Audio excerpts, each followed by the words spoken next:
come to give you what you love. It's time to give you what you love. I'ma give you what you love.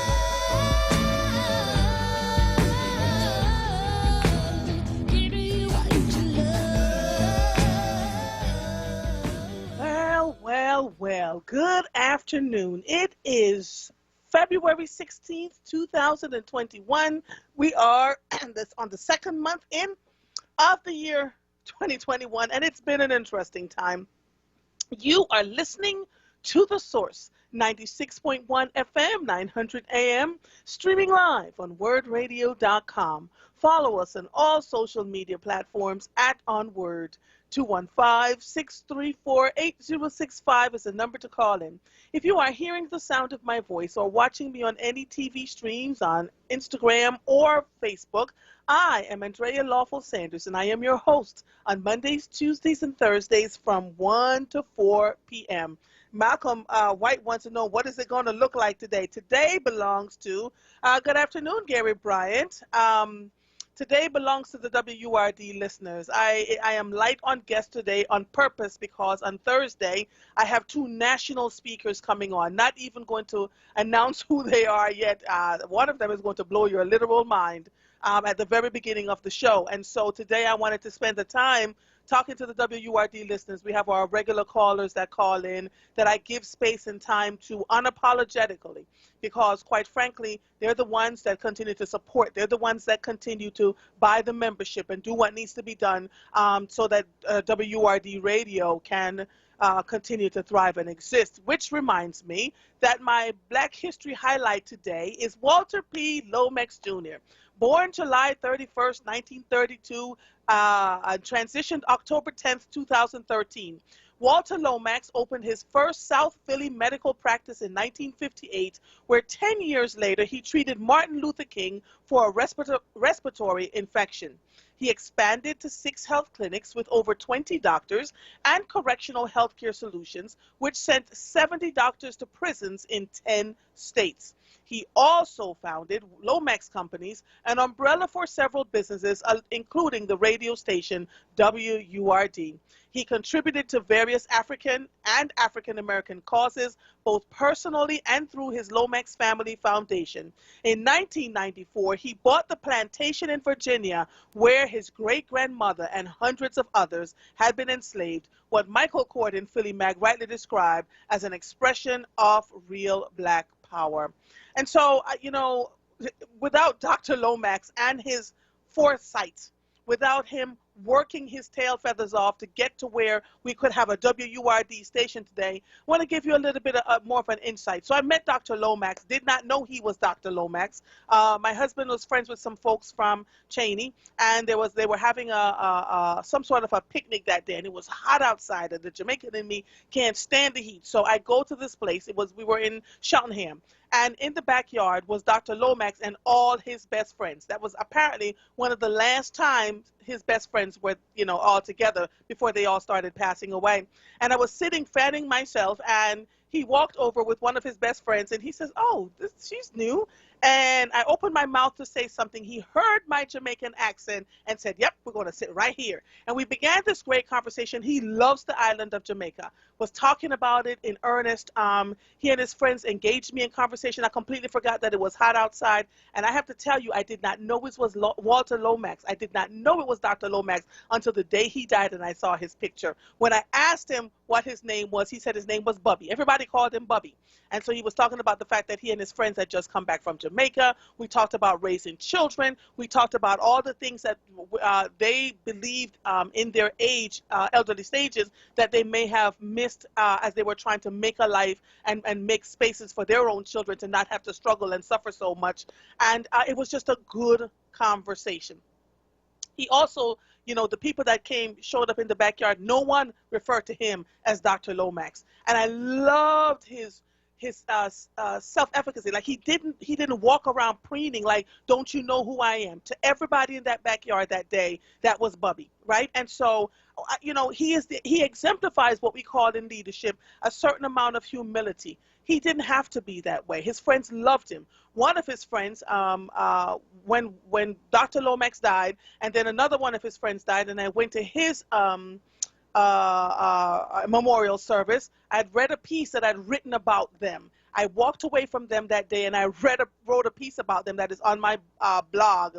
And they were laughing and talking about it because they couldn't believe it. And the friends started telling me different things about Dr. Lomax, you know, who he was, how he worked so hard to get to where he is. And I want to tell you all, what we're doing here at WURD Radio is only a direct result of this man and his consistent work. He wasn't born rich. He wasn't born with a silver spoon in his mouth. He wasn't born, he worked himself to the bone, and he worked hard and unapologetically. And so I want to talk to you all about just thinking about who you are and what you're bringing to the world. When we were born, our goal here is not to enlighten ourselves and fatten our pockets. Dr. Lomax became wealthy, didn't hear me not say rich, became wealthy because of who he was and how he treated the people around him. If he was someone who didn't believe in taking care of others, if he was someone who didn't believe in being kind, he wouldn't have had the things that he has today. So it's not just enough to make money. You literally have to be kind to others and treat people well and walk around with a servant's heart. And so it was great to highlight Dr. Walter Lomax. And for those of you who consistently listen to WURD, you know, it's been around for a while. And we're continuing to do the work that we're doing. It's Black Talk Media. We have been given the space and the grace to have the kinds of conversations we probably would not have been able to have in mainstream media for a myriad of reasons. And so today, I want you to, when you sit here and you look at me and Charles Ellison and Solomon Jones and Sarita Martin and Nick Taliaferro and all the others, and when you think about all and I'm looking at him, the producers that get into the studios every day, Michael and Eric and all of them, right? We all put in the work so that you can get the kind of programming that you are looking for that you may not have otherwise gotten elsewhere. Shamari, Michael Cord, I mean, they're all on here, right? So people have been given the platforms, and the Black Women Leadership Council, we have all been given the direct platforms that we probably would not have had that easily if WURD Radio did not exist. And so I want to say thank you on behalf of those of you who continue to listen and to support WURD Radio. Now, I got to tell you, nobody from WURD knew I was doing this today. Didn't want to tell anybody. I just wanted to talk about it from my heart so that you all know what's going on. All right, so I did Dr. Lomax.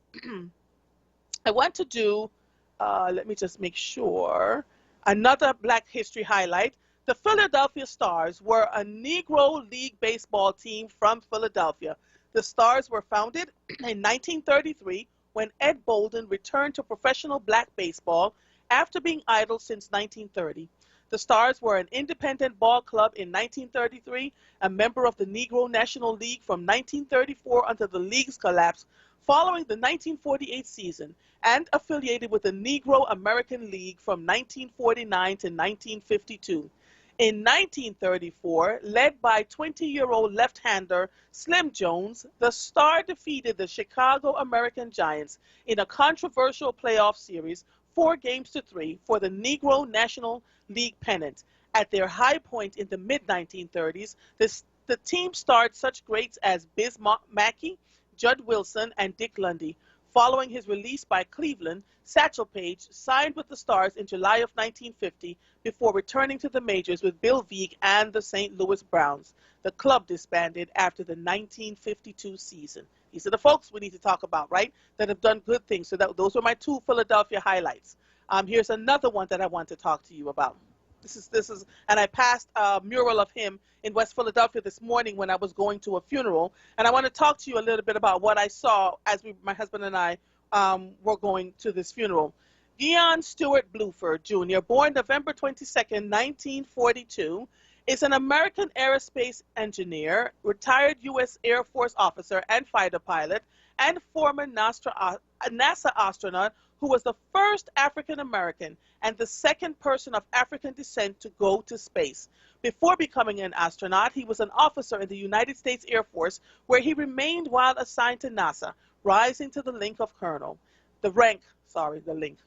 He participated in 4 space shuttle flights between 1983 and 1992. In 1983, as a member of the crew of the Orbiter Challenger on the mission ST-8, he became the first African American in space, as well as the second person of African ancestry in space, after Cuban cosmonaut Arnaldo Tamaya Mendez. Born in Philadelphia, Pennsylvania, Bluford graduated from Overbrook High School in 1960. He received a Bachelor of Science degree in Aerospace Engineering from Pennsylvania State University in 1964 and a Master's of Science degree in Aerospace Engineering from the United States Air Force Institute of Technology in 1974 and a Doctor of Philosophy degree in Aerospace Engineering with a minor in laser physics, again from AFIT in 1978. He was here, born and raised in Philadelphia. His status is retired. He's still very much alive. I'd like to be able to find him, to talk to him, because I saw this mural of him as I was driving through Philadelphia this morning. So Lynn DeShields wrote, "Good afternoon, Andrea Marvel. The View TV show had a Caribbean congresswoman, yes, she's from the Virgin Islands, on part of the impeachment team. She is pretty and very stylish. She reminds me of you. The author, I forget his name, who was producing The Black Church Tonight on PBS at 9 o'clock Tuesday and Wednesday, were anxious to do the Congresswoman's Route. Try to watch it, family." So yeah, she was on. We were talking about that, a friend and I and her, about her this morning, and how she said, you know, she doesn't like having the spotlight on her. It makes her uncomfortable because she's here to doing the work for the people, and that she looked the way she did at the impeachment hearing because her friends knew she would have worn any old thing, so they showed up. Friends, how many of us have them, right? And so her friends showed up to make sure she looked sharp, along with her sharp brain, as she was doing her work. She did an amazing job. On Thursday, we will have Congresswoman Madeline Dean on to talk about her role as one of the impeachment managers in this impeachment hearing. Another person that I am proud to have made a connection with years before she became a congressperson. And so that was an easy text for me. I'm really glad that she'll be on. She's one of a couple of people that are going to be on Thursday that's going to be mind-blowing. Just want to let you know. Can't say more than that. Okay, so we go to a family member died, and there was a funeral this morning at a funeral home. We couldn't stay because the funeral home was too small, so we were going for a viewing and to come back out. As we were driving through Philadelphia, I looked at my husband and I said, this is why it is so good to get outside of your comfort zone. Drive to different places, take a flight to different places. Don't just get on a plane and go see a sandy beach. Go experience other cultures and what's happening around the country and around the world. We are driving through Philadelphia. I turned to my husband and I said, I swear to you, this looks like Detroit, Michigan. And I said, do you remember when we went to Detroit in 2016? He said, yes. I said, what does this look like to you? The blight that is in Philadelphia, the homes that are ripping apart, the businesses that are shuttered down, the dirt on the street. I was like, my goodness gracious, who is taking care of us? What's happening with us here? And if we continue to go down this path of blight, which is what I saw, we were going into Southwest Philly. This was through West Philadelphia. I don't understand how we are allowing a whole city to get to this point. And the amount of dirt, the trash, it was just horrific. But amidst the blight that I was seeing was all these what's the word I'm looking for? Murals. We saw beautiful murals. I took pictures of them. I'll put them up later. I had to get ready for the radio show. But I want to tell you this. People can own homes in Philadelphia. Some of these homes were passed down from their grandmothers, their parents. But if they don't have jobs, if they're not able to hold on to jobs, if they're not given the kinds of education that they deserve to have so that they can continue to take care of these homes. Because these homes, let me tell you, they're beautiful structures, but they start to fall apart after a while. You have to replace the pipes. You have to replace the this. You have to replace the that. Update this and update that. And for the average person who are just trying to pay their bills and make sure that the electric is on, that they're paying their taxes, that they can pay their rent or their mortgage, they can't figure out all these other things. And so as much as you all talk about Dwight Evans, I'll never forget the time when he opened up that corridor up in the Northwest. And maybe we can get a few more Congress people or city council folks to do exactly what he's been doing.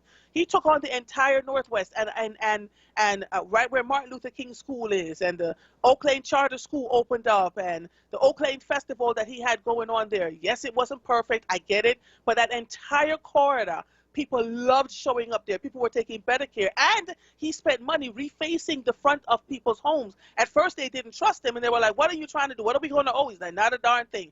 And he would reface the front of people's homes that were falling apart. We need more of that. We need more of helping people to pay and to fix their homes, to fix what's going on around them. Because, quite frankly, I don't know how this is going to resolve itself if we don't step up in the gap as leadership and start to fully help the people that live in this city. It's unconscionable. It is unconscionable. And it should not be this way. Should not be this way. So, call me and talk to me if you want to, 215-634-8065. Before I forget, where is Woody? I have not heard from Woody in at least 3 weeks now, and I'm starting to be concerned. If you all know where Woody is, or if you have access to him and you know he's healthy, even if he doesn't call in, just send me a message or call into me and tell me that he's healthy. But I am concerned that we have not heard from Woody in a good long time. All right, so moving right along. Lord, so many things are going on.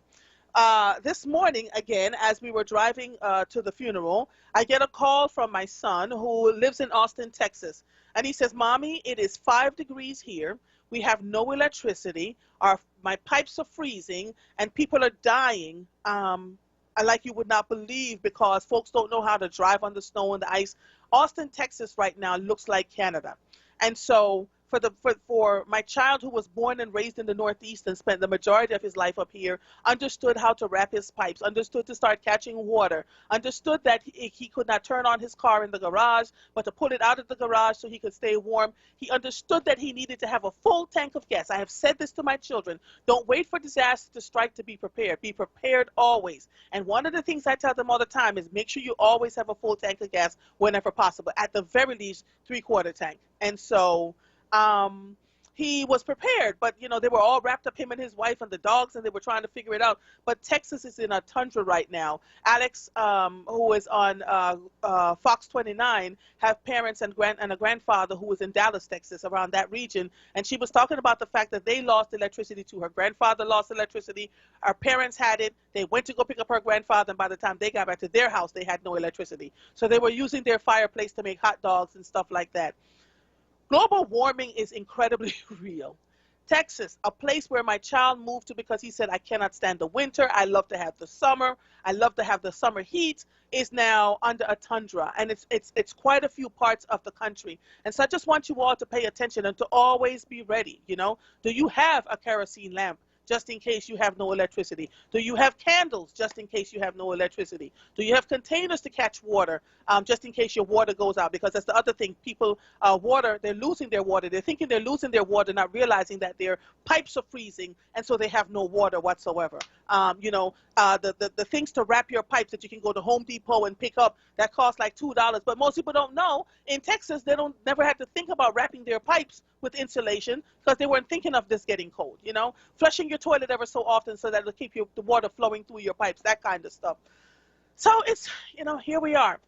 The Black Doctors COVID-19 Consortium is having their vaccination at the Leo Cora Center today. I talked to Dr. Ayla this morning and asked her if they were going to be there for Thursday and Friday because we're supposed to have a snowstorm. She said unless it's a humongous nor'easter, there will be vaccination there, and they're going to come out with a media alert for Friday into Saturday. I need you all to pay attention. I can't tell you yet. I'm going to wait until she puts out the media alert. But pay attention to any news you hear about the Black Doctors COVID Consortium because it may be helpful to more than one of you, okay?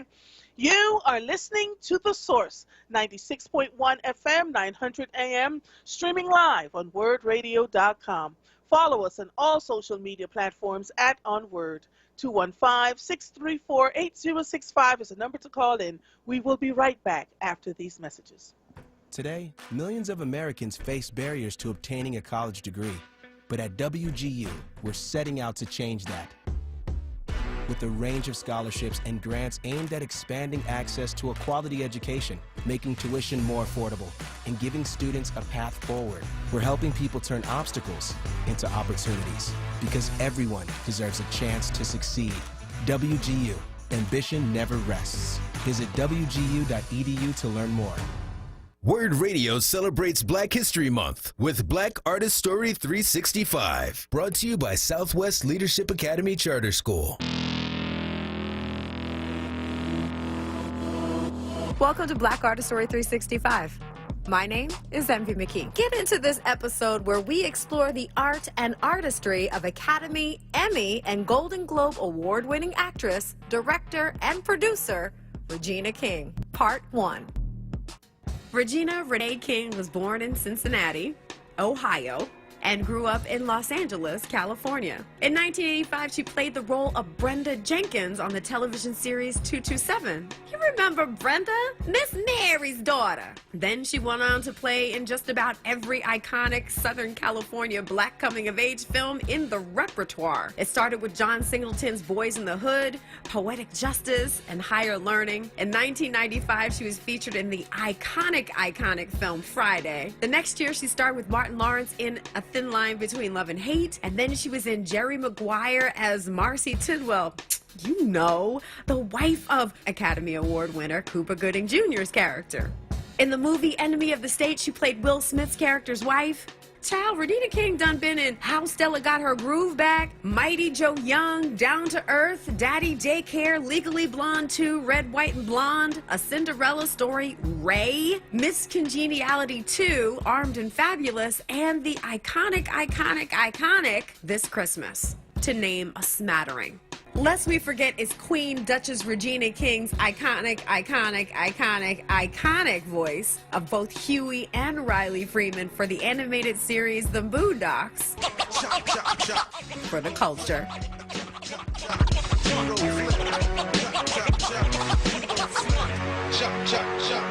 So that's it for this episode of Black Artist Story 365. My name is Envy McKee. To hear more, tune into The Envy McKee Show, Friday nights, 7 to 10 p.m., right here on WURD. Black Artist Story 365 was brought to you by Southwest Leadership Academy Charter School and the Pennsylvania Lottery. Get to winning with Win, Win, Win, the new scratch-off from the Pennsylvania Lottery. With top prizes of $500,000. Players must be 18 or older. Please play responsibly. Benefits older Pennsylvanians every day. WURD Radio is independent black media. And we're able to stay independent because of our forward movement and members like you. Treat yourself to the treat of buying a WURD membership. It's less than a quarter a day. That's less than a bag of chips. And we really, truly need to keep this platform going so that we can stay connected as we reimagine our community in 2021. Start or renew your forward membership today at wordradio.com/forward or call 215-425-7875. WURD Radio. Independent Black Media. You're listening to The Source with Andrea Lawful Sanders on WURD Radio. Streaming live on wordradio.com and the WURD Radio app. Welcome back to The Source. Wow.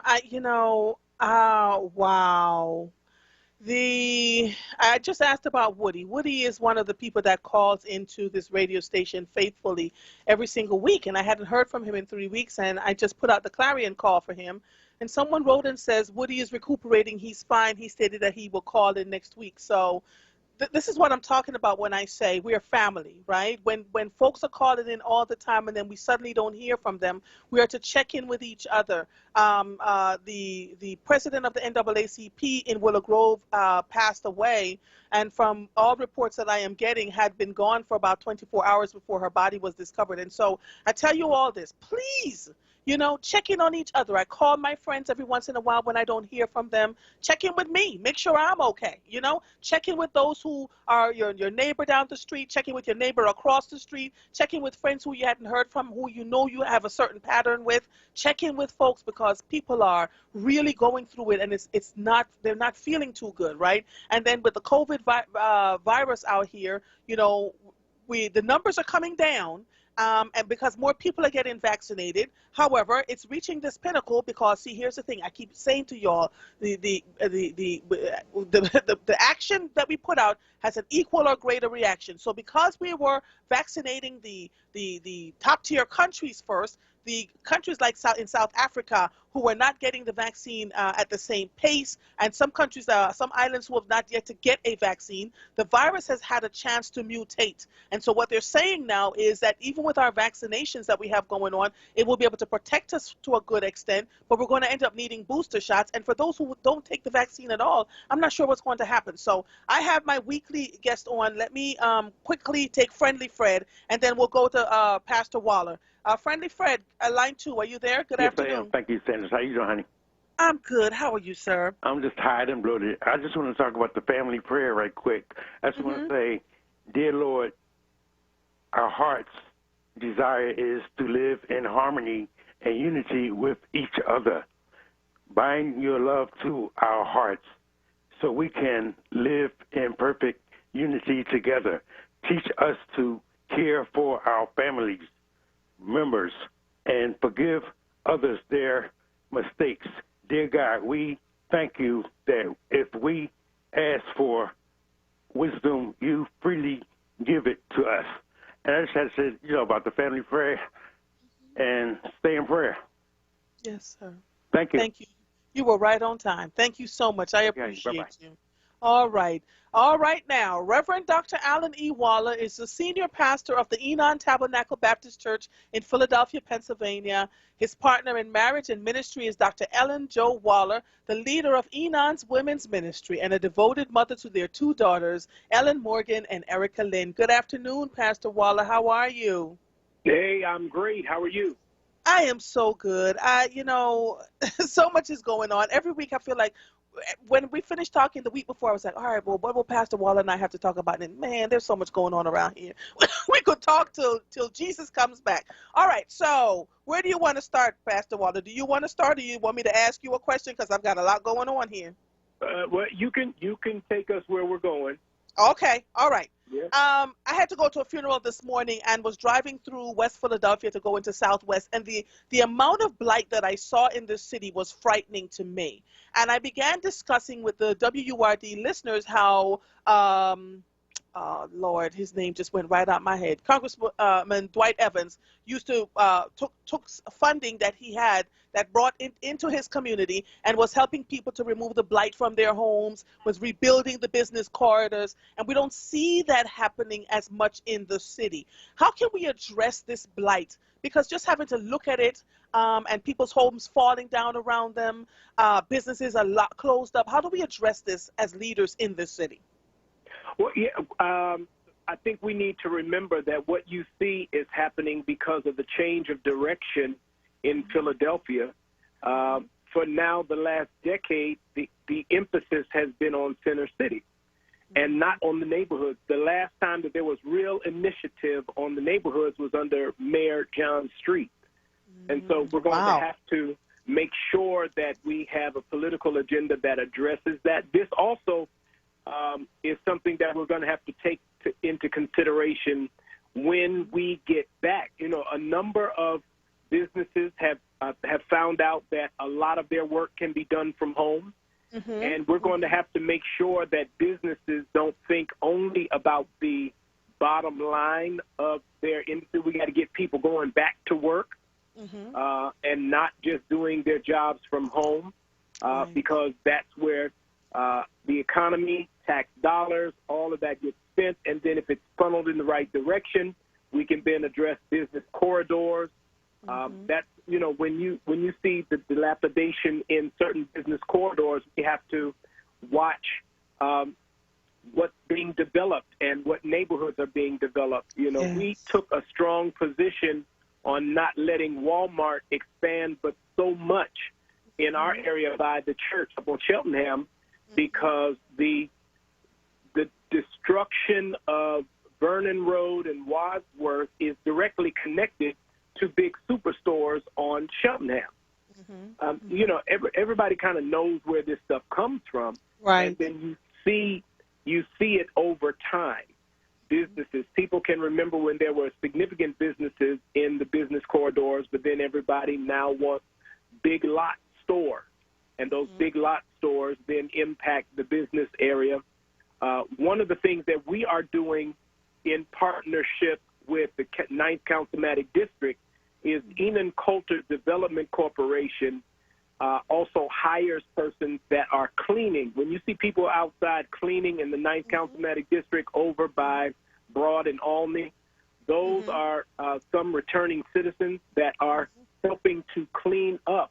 And we are in partnership with the city, making sure that dollars are directed back into persons who do cleaning, who help clean up those areas. And we want to challenge the city and state to put more money in that program so that every business corridor in the city of Philadelphia can have dedicated persons that are there just to clean up. And so I'm grateful for that program. We've been working in partnership with Sherelle Parker to do that. And our CDC is the conduit by which we are able to hire persons and they clean up exactly what you were looking at. I remember as soon as you said John Street, Mayor John Street, I remember him giving people a number to call where folks can come out and clean up the graffiti, that he had those small trucks that would go down people's blocks. They loved him for that. They could call him to talk about where homes were abandoned. People could, it was a formula that worked.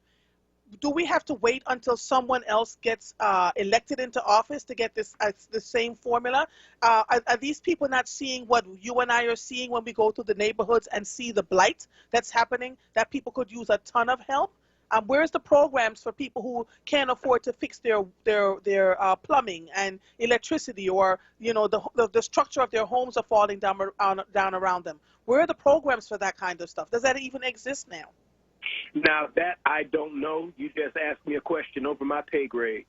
Clearly, I'm going to have to look it up myself. Yeah. Okay. All right. Yeah. Okay. So, but it's something I want us to pay attention to and to address, because so much is going on in this city, and it's too much. It gets to you at some point. All right. So, what does the acquittal of private citizen Trump mean for us locally and nationally at his second impeachment trial? It means the same thing that we knew before. It means that the Republican Party is bought and sold to his machinery. It means that there is a large section of this country that is trying to protect what they think is their birthright. It means that we are still fighting an uphill battle. It means that we have to organize and make sure we recognize that the only way to win ultimately is through political engagement at every level. You see, during the years that we were focused on getting Obama into the main seat, the Republican Party has taken a position of winning all local and statewide elections. So we were focused on the big seat. And they started focusing on the Electoral College, and they started focusing on statewide elections and judges. We have to think smarter as we move forward and recognize that there is a section of this country, and not a small one, that are racist, that are scared, and that are seeking to fight back with the only tools they have left, and that is the Electoral College. That's why they don't want to get rid of it, because that crew of people will never win a popular vote again, because there are more of us than them. So they went and got a champion for their small cause, and it was Donald Trump. And they have a stranglehold on white evangelicals and on a section of the Republican Party. And that means we have to continue to fight. We have to stay politically active, stay aware, and keep on going and keep on fighting. We have to make sure that we don't allow it to drop. We need to look for other convictions. And, we need to do with Donald Trump what they did with O.J. They kept after him till they got it. That is stuff that we have to do. One of the things that I have been noticing, I'm reading this book called Cast, written by Isabel Wilkerson. Dr. Waller, you read this thing, you're going to fall over. It is just filled with amazing historical context that speaks to why we are in the place where we are today. And she talked about the fact that the 3 caste systems that were the most destructive in the world was in India with Gandhi, where the darker skinned Indians were called the Untouchables, and they were treated horribly. In Germany, with the Third Reich with Adolf Hitler, and right here in the United States, where they constructed race so that they could find themselves in a caste system, that they were above each other, starting with white, that the Latinos and the Asians were in the middle, and black folks are in the lowest caste. And it's part of the reason why we see our city and country, certain parts of our cities and countries looking the way that they do, because it has been ingrained in people to believe that no matter how educated we are and how far we have come. A man said in this book, as I was reading it, he said, I am a dishwasher. And he said it to Chris Rock, the comedian. He said, I am a dishwasher in this club where you're making all this money, and I'd still rather be a dishwasher than to be you, because I know I am seeing in higher regard than you are. And that has been why we continue to deal with what we are in this country. What I am noticing with the Republican Party, that I'm not sure if the Democratic Party is paying attention to yet, is that they're dividing the Latino vote. Are you watching that, Pastor Waller? Yeah. So they're trying to pull as many of, because they realize when doing their research that by 2042, white folks will no longer be the majority in this country. And so, and look, if for me, I would have done the same thing. They're planning ahead, right? And so the leader of the Proud Boys is Afro-Latino, Afro-Cuban. And so there are plenty of Latinos who have somehow split themselves and gone over, and more if the Republican Party continues to go on the path that they are. So what are we doing on this end of it, right? Sometimes I feel like the Democratic Party is too nice, for lack of a better word, right? That we're too reactive, and we're not really thinking outside the box in terms of figuring out what we need to do, and that we're not looking at the folks that are absolutely qualified over the folks who will do what we tell them to do. Am I making sense? Well, I do hear you, and I think that a larger discussion may need to be held in this country about a credible third party. Yes. Because, quite frankly, what we have seen in the political realm is that truth and real rigorous debate no longer exists in this two-party system, because everybody just goes with their party, in spite of the facts, in spite of or as some will say, irregardless, which is not a word, but regardless of the truth of a matter, everybody just votes along party lines. And it may be time for a viable third party to raise its voice so that it will hold everybody accountable to truth. I'm just raising that. I think that what we have seen, so for instance, with Mitch McConnell, he will vote to acquit, and then say he's guilty, all in the same sentence. Yes. And most of them know what Donald Trump has done, but they will not give up. They will not tell the truth. They are afraid of this marauding group of people who are acting like their grandparents who wore white hoods. They're doing the same thing. You got white pastors afraid to speak up because they're afraid that Jethro, Bo, and Luke Duke are going to come and burn their church like in the nighttime. I mean, that's literally what we are facing. But I think what we need to remember is this is the context our parents faced and won. That's what I think we need to remember. We're not seeing something that hasn't been before. And our parents lived with this stuff and fought to push forward. We just have to make sure that we are as organized as our parents were. Right. This is a call for us to get back to church. This is a call for us to get back to organizing around our traditional, our traditional organizations. OIC, Urban League, NAACP, the church, the mosque. We need these institutions to be what they historically have been and better. And the truth is, there are new voices that are important, but there are also old landmarks that we must build capacity in again. And so what I am seeing over this last year are some bright lights in our community. We've got new leadership at OIC. We've got good leadership at the Urban League. We've got some strong prophetic churches in the city. We've seen things change.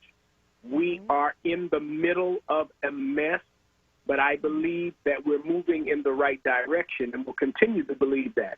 But right now, we're just in the middle of it, and it's hard.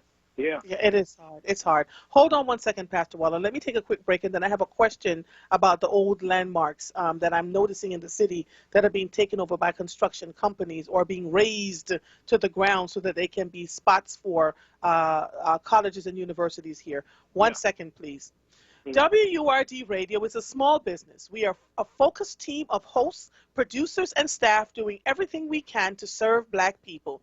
We are dedicated to putting the needs of Black people front and center every day, and we honor the names of those who have made Black history.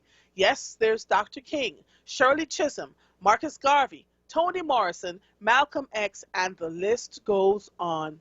You are listening to The Source, 96.1 FM, 900 AM, streaming live on WURDradio.com. Follow us on all social media platforms at onWURD. 215-634-8065 is the number to call in. We will be right back after these messages.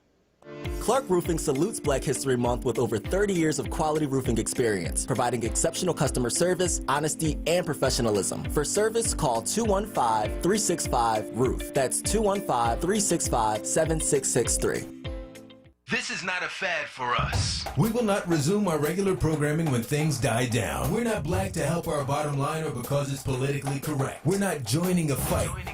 This has been our fight, our message, our people. Black lives have always mattered here. We are undeniably, indefatigably, unapologetically, permanently Black Talk Media. WURD. You're listening to The Source with Andrea Lawful Sanders on WURD Radio. Streaming live on WURDradio.com and the WURD Radio app. Welcome back to The Source. If you're just joining us, I have on the line with me my weekly contributor, the Reverend Dr. Alan E. Waller, who's the senior pastor of the Enon Tabernacle Baptist Church in Philadelphia, Pennsylvania. Dr. Waller and I are talking about the blight in the city, the things that we need to do to create change, that our parents and our forefathers have lived through some of these very things that we're talking about right now, and that we just have to plan and be really proactive instead of reactive in this process, as difficult as it may be for too many around us. So before we went to break, I asked Dr. Waller about these landmarks that are being changed.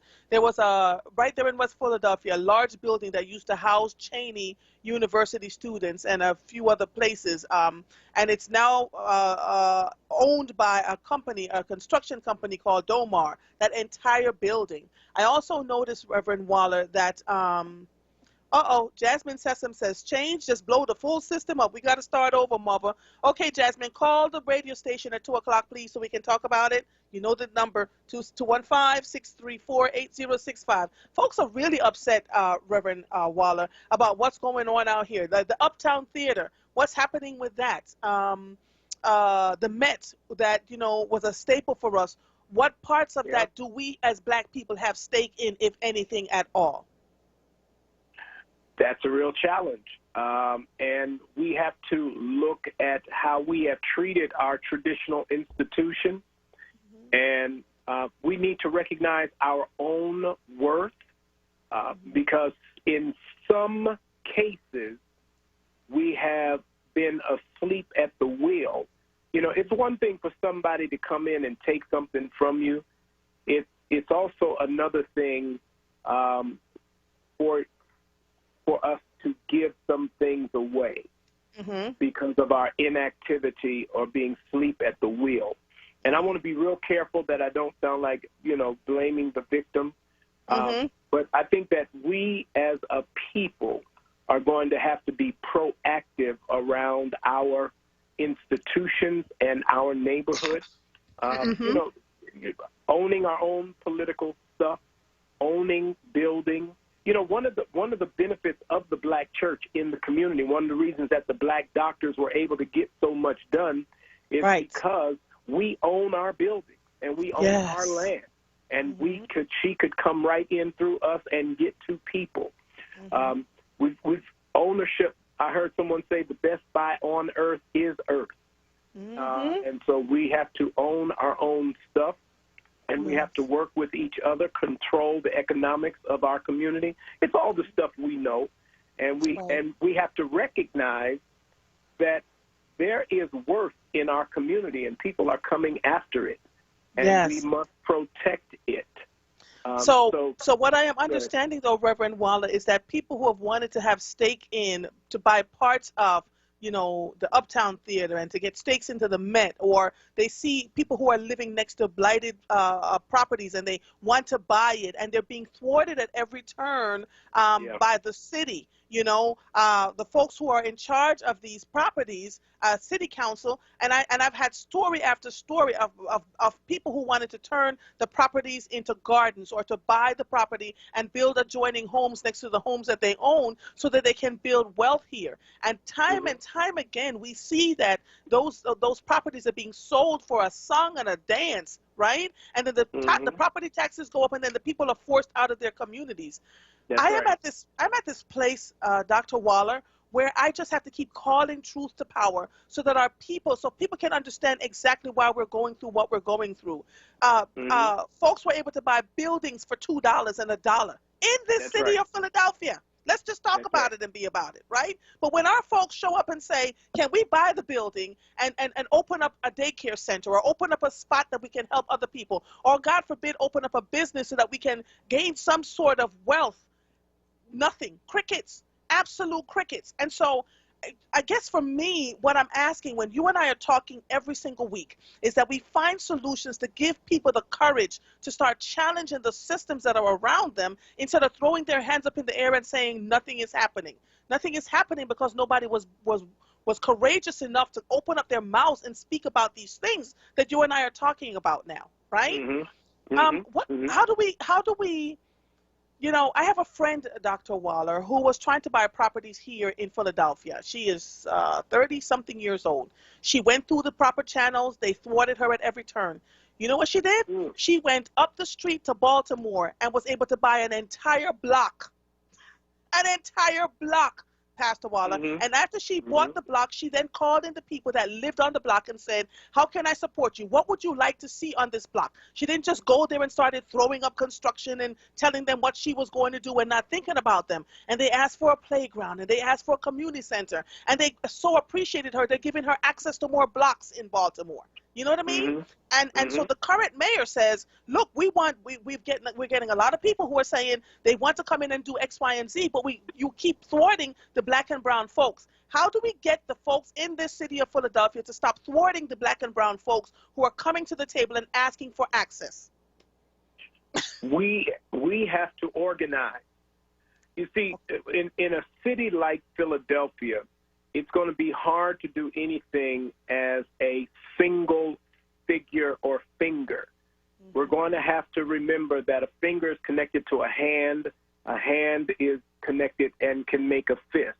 And so, again, going back to our old traditional structures, the NAACP, the Urban League, the Black Church, OIC, helping bring developers together so that the packages are bigger, and we recognize it as community. So it's not just one person buying one building, but it is a group of people with a plan. You know, the city planned out 20 years. What you see happening now was planned at the turn of the century.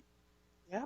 And I think we need to remember that when we are thinking, we cannot plan and be reactionary just to what's happening right now, but plan for the future, because what is happening right now was put in place a decade ago.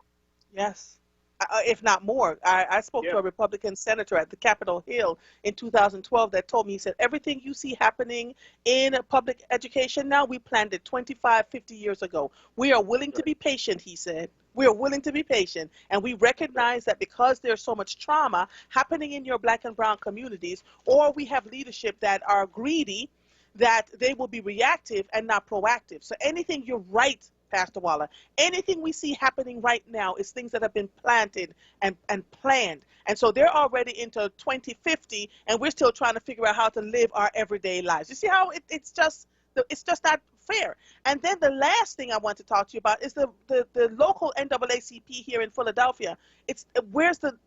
We haven't seen them. There's been no conversation about the different things that are happening around the city. They've not popped up. Where's the leadership, right? If you want us to organize with these folks, as the NAACP as an example, we need to see leadership that we can move towards and ask, how can we get the support? Right now, the leadership, in my humble opinion, is not there, right? Agreed. Mm-hmm.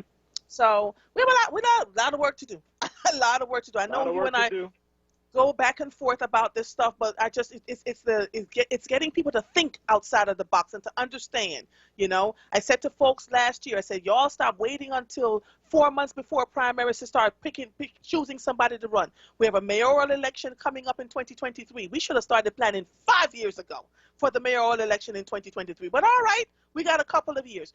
Who are the candidates that we're going to put forth, right? What are they bringing to the table? What are their, what is their record? What are they standing on? You can't come to me as a Philadelphia citizen and say, well, I've been a part of city council since Jesus was a boy, and so that makes me qualified to be a mayor. The devil and all his minions are a liar in these Wakandan streets. And so what are you bringing forth? Who are the judges that are coming out, you know, that want to become judges? Why are we voting for you? What are you standing on? And I'm going to start interviewing all of them. And let me tell you, I'm not playing any games, Pastor Waller, because when I look around at the blight in this city, we've got to do and be better. Honestly. That's right. Honestly. So I appreciate you. I know I've been talking a lot today, but I so appreciate you because you make me think. Go for it. You make me think, right? You make me think about more creative ways to support and help our people, and to ask the hard questions, and to stay in that place of asking the hard questions on behalf of the citizenry of this city. I thank you. Are you having? Will there be any vaccinations at your site, at your churches this week? There will not be this week. We are potentially working with Black doctors and with Einstein, and we'll have more information on that coming up. We have another feeding program happening on Thursday, the 18th, and that is with City International. We have 1,300 boxes of produce to get away, and that begins at 10 o'clock Thursday morning, so we encourage you to come get it. Pastor Waller, so breaking news. I heard that Enon recently donated $10,000 to WURD, and that WURD is using that money to facilitate small business memberships. We just love you. Thank you. Yeah. So you put your money where, and you would have never told me, because you and I have been talking about this for weeks, and I didn't know that you had done this. Yeah, no, we didn't do it to be announced, but yeah. Yes. But thank you. We made a commitment to. Yeah, I appreciate you. We appreciate you, Pastor Waller, and it's nice to know that you know, you're supporting this Black-owned radio station and getting us where we need to be. So I appreciate you. We will talk next Tuesday, okay? Okay, cool. God willing, and the creek don't rise. That's it. All right. Have a good one, sir. All right, bye-bye. Bye-bye. All right. Oh, that was so good. All right, let me take a quick break, and then I have a caller. I have a couple of callers. I'm loving you all. You are listening to The Source.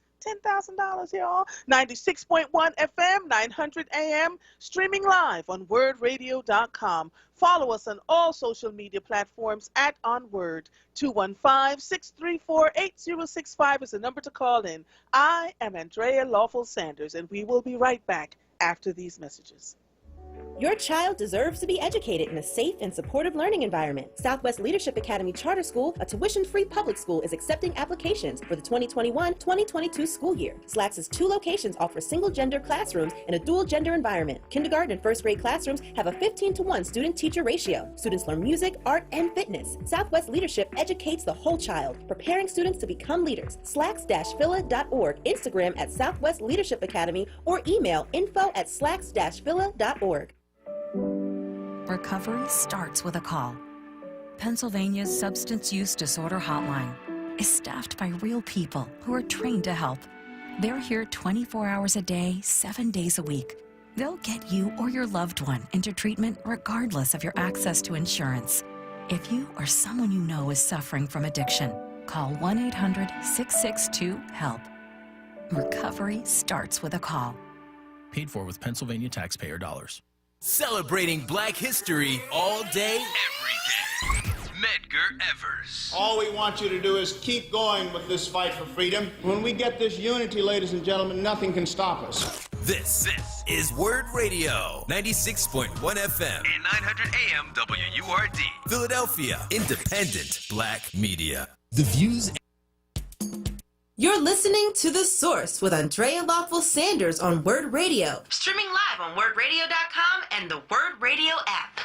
Welcome back to The Source. Listen, I'm listening. Medgar Evers, Malcolm X, Marcus Garvey, Martin Luther King, Dr. Walter Lomax, Leon Sullivan. All these people were freedom fighters on our behalf over the generations. Who are the people now that are fighting on our behalf this time around? And if we don't learn from history, we're bound to repeat it. So let me say this to you. If you have someone in your midst that's doing the work, that is actually standing up in the gap on behalf of our people, do not allow anybody to give you a couple of dollars to infiltrate us. Do you hear what I'm saying to you? Because that is how those people ended up dying, because they were infiltrated by, they look like us, folk that look like us, who, for whatever the reason, believe that, they could take us down. And so many of our really good leaders have suffered and died as a direct result of people who look like us, who are doing the wrong diggity dang thing. It's okay, Michael. So I just want you all to know, if you see someone in the community that's standing up in the gap and doing the work, don't tear them down. Try to figure out ways to work with them, because like we discussed, Pastor Waller and I'm telling you, these folks are planning 20, 40 years in advance, and we sitting out here playing, well, I got to get a couple dollars here and a couple dollars here. We are traumatized to the point where we don't even realize that planning is crucial on so many levels for us. And when we talk to each other, we tear each other down. We have got to stop it. On this radio show, you notice, I don't allow you all to tear each other down. I just refuse to let you do it, because until we start to love one another despite the flaws that we bring to the table, it's the only way that we can gather unity here, right? And so let me just get Michael. Michael, are you on? Yes. How are you, sir? I heard you had some solutions for the blight. Well, yes. But first of all, I just want to commend you. I believe that you do a great job of facilitating the people in the community, period, especially those who are Black, who want to do better. And I believe there are many more that really want to see our city beautiful. Now, when it comes to what you've seen in terms of the blight, I thought that John F. Street was one of the best mayors at bringing that together. And I believe after he left, it kind of went to hell, where, because of politics, because of what people think about John Street, that, they didn't continue the initiative. And blight should be continued, continued removal, period, every day. And first and foremost, our seniors work so hard to beautify our city. And then what we did is we allowed it to go back to what it used to be. And that's not right to, number one, our families and to our seniors. So I believe, and just my thought from a community standpoint, that, there are existing programs that exist that deals with graffiti, that deals with overall blight, where they have the small bobcats, the front end loaders, where, as well as employing some of our young people in our communities, getting them off the street, because a lot of them at home now because of the pandemic, wear the mask, do what you got to do. I believe we have to be resilient, relentless, and pursue our politicians to get up off those seats and demand that those resources be used one neighborhood at a time, starting, let's say, if it's in West Philly, like what you've seen in Southwest, where you have 4 or 5 of those departments that have resources to be able to affect change and create ambassadors to start the initiative right away, regardless of if the mayor, has other initiatives, that might not line up with where we are. That's fine. But our local council person, our local community representatives, and block captains, and those who have a will to fight should meet and be able to come up with an initiative and a plan immediately to demand services of cleaning up our neighborhood, because there's only a few that's destroying the neighborhood. But when you have people where I've seen today and over the week stop at a light throw debris out, Yes. throw trash out, then they're part of the issue. And so, therefore, education and training has to be done now. Why continue to have all these different community meetings and block cabins, and we don't get to the heart of the matter of first cleaning up and beautifying where we live? Agreed, Michael. Thank you so much for calling in. I appreciate you, okay? Sure. Yes, All ma'am. right, bye-bye. Michael said something that made incredible sense. If you're under the sound of my voice and are listening to me, and you're someone who will roll down your window and throw the trash out, for the love of God, stop it. There are trash cans all around the city. If not, keep it in your car until you get to a place where you can dispose of your trash properly. That's the first thing. The second thing is, if you see people doing it, talk to them about it. And on the block that you live on, go outside, get those other trash pickers. They're like under $20. You can get it from Amazon. This morning when we were rolling back into our driveway, I said to my husband, "You didn't see that, did you?" He said, "See what?" I said, "The trash that is right in front of our driveway." And I'll go outside and I'll take the trash picker and I'll pick up the trash in front of our driveway, pick up the trash across the street, pick up the trash down the street. And so the neighbors have all gotten together and have begun to keep the block clean. It only takes one of us to do it. One of us to do it, right? And so that's where we start. I absolutely agree with him. Absolutely agree with him. All right, I'm moving right along. Maurice, how are you? Mother. Hey, what you doing, sir? You forgot to sell me tickets to the fight yesterday. Oh, you know what? Shut up, Maurice.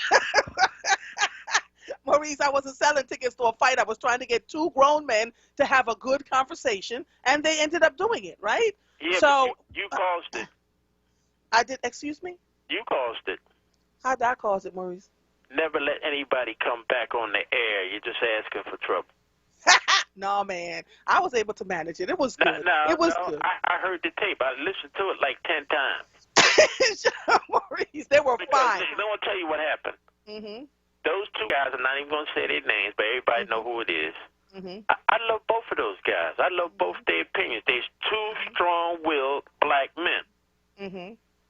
But when you get your emotions involved in talk radio, that's when you have the problems. I may say some angry things, but a lot of times with people I disagree with, I learn. You know, me and George, we weren't friends on the radio. We were adversaries. But now me and him is closer than the air I breathe right now. Because guess what? We sat down and talked, and I come to find out that he really does know more than I know. And he knows more facts and things that I thought I knew, but I didn't. But my point is, I'm listening to the callers, which I am upset with, and the callers seem to believe that their so-called public servants have their best interests. Our public officials have caused the blight. If you don't have a job, you don't own a home. And you don't have, you're out and you come out your house and you don't see no improvements in your neighborhood. You can't even find a black-owned store. What do you care about if you're throwing your bag of trash out the window because you gave up hope? You got to give people hope. You got to give them some type of desire to be proud of their city, and none of our city officials have done that. Look at the two biggest things that's wrong with the city. The city can't handle giving out the vaccine when a woman, Dr. Stanford, volunteered and came out and set it up for us, did all the hard work, and they give the business to a stranger. That's stabbing us in the back right there. The mayor two Thanksgivings ago promised he would have a 100-day plan for the murders. You know, what happened to that plan? They throw it back on us. Oh, we got to stop killing each other. It's a reason why these young people are killing each other. We got the worst school systems. We don't have any. They can't get a job because we don't have any jobs for them. They keep them all, just go get a job. There are no jobs. They stopped most of the guys that was doing it on their own when they were vending. I go down 52nd Street. It used to be Soul Town. You know what it is now? Vietnam. I can't find no black businesses on 52nd Street. Our city council has betrayed us. Our state representatives have betrayed us. That money that's supposed to be coming for housing and mortgages and all that, they sent, $100 million back to the state corrections. They have no excuse for that. We saw that, and I asked about that, and I was told the Republicans held up the thing and this and that and that. That's nonsense. That is nonsense. That is a bold lie. They put the money in their hands to hand out, and the only ones that really got that money is the Northwest, which is what we call Black Beverly Hills. All those people up there and have no complaints. You don't hear no complaint calls from the Northwest because they state reps got them their money. But out here in Southwest, we didn't get anything. You know why? Because we stuck down there. There's no new ownership down here in Southwest. Most people out here on Section 8 or they're in an apartment. There ain't nobody buying no new homes down here. And if they did, but here's what I'm But here's what I'm saying, Maurice. This is what I'm talking about when I said we can address the blight, and we can go into to parts like Southwest and say, how many people would like to own a home? Let's help you to get a pathway to home ownership. You understand what I'm saying? Show up for X amount of classes, and we will give you the $10,000 to put down to start your home. When people feel like they have a buy-in in something, then they will continue to keep their neighborhoods looking great, right? But right now, it's just about every man for himself, and we've got to figure out another way to do this. Where is $10,000 coming from? Let's start with the soda tax that I don't know where the funds went. Okay, you got to stop that right now. What? That soda tax was a scam on poor black people because we're the only ones paying that tax. The people that got money go outside the city and we. I am not arguing with you, Maurice. I'm not arguing with you that it was on our back. We know there's a scam. But Maurice, the money is there. If the money was bought off of the backs of the people that live in this community, that are going to the stores in this community, that can't afford to drive out of this community to go get the soda so they don't have to pay the tax on it, why wouldn't we use that money instead of creating playgrounds in places where white folks live that are being gentrified? Why wouldn't we take some of that money to help the blight in our communities?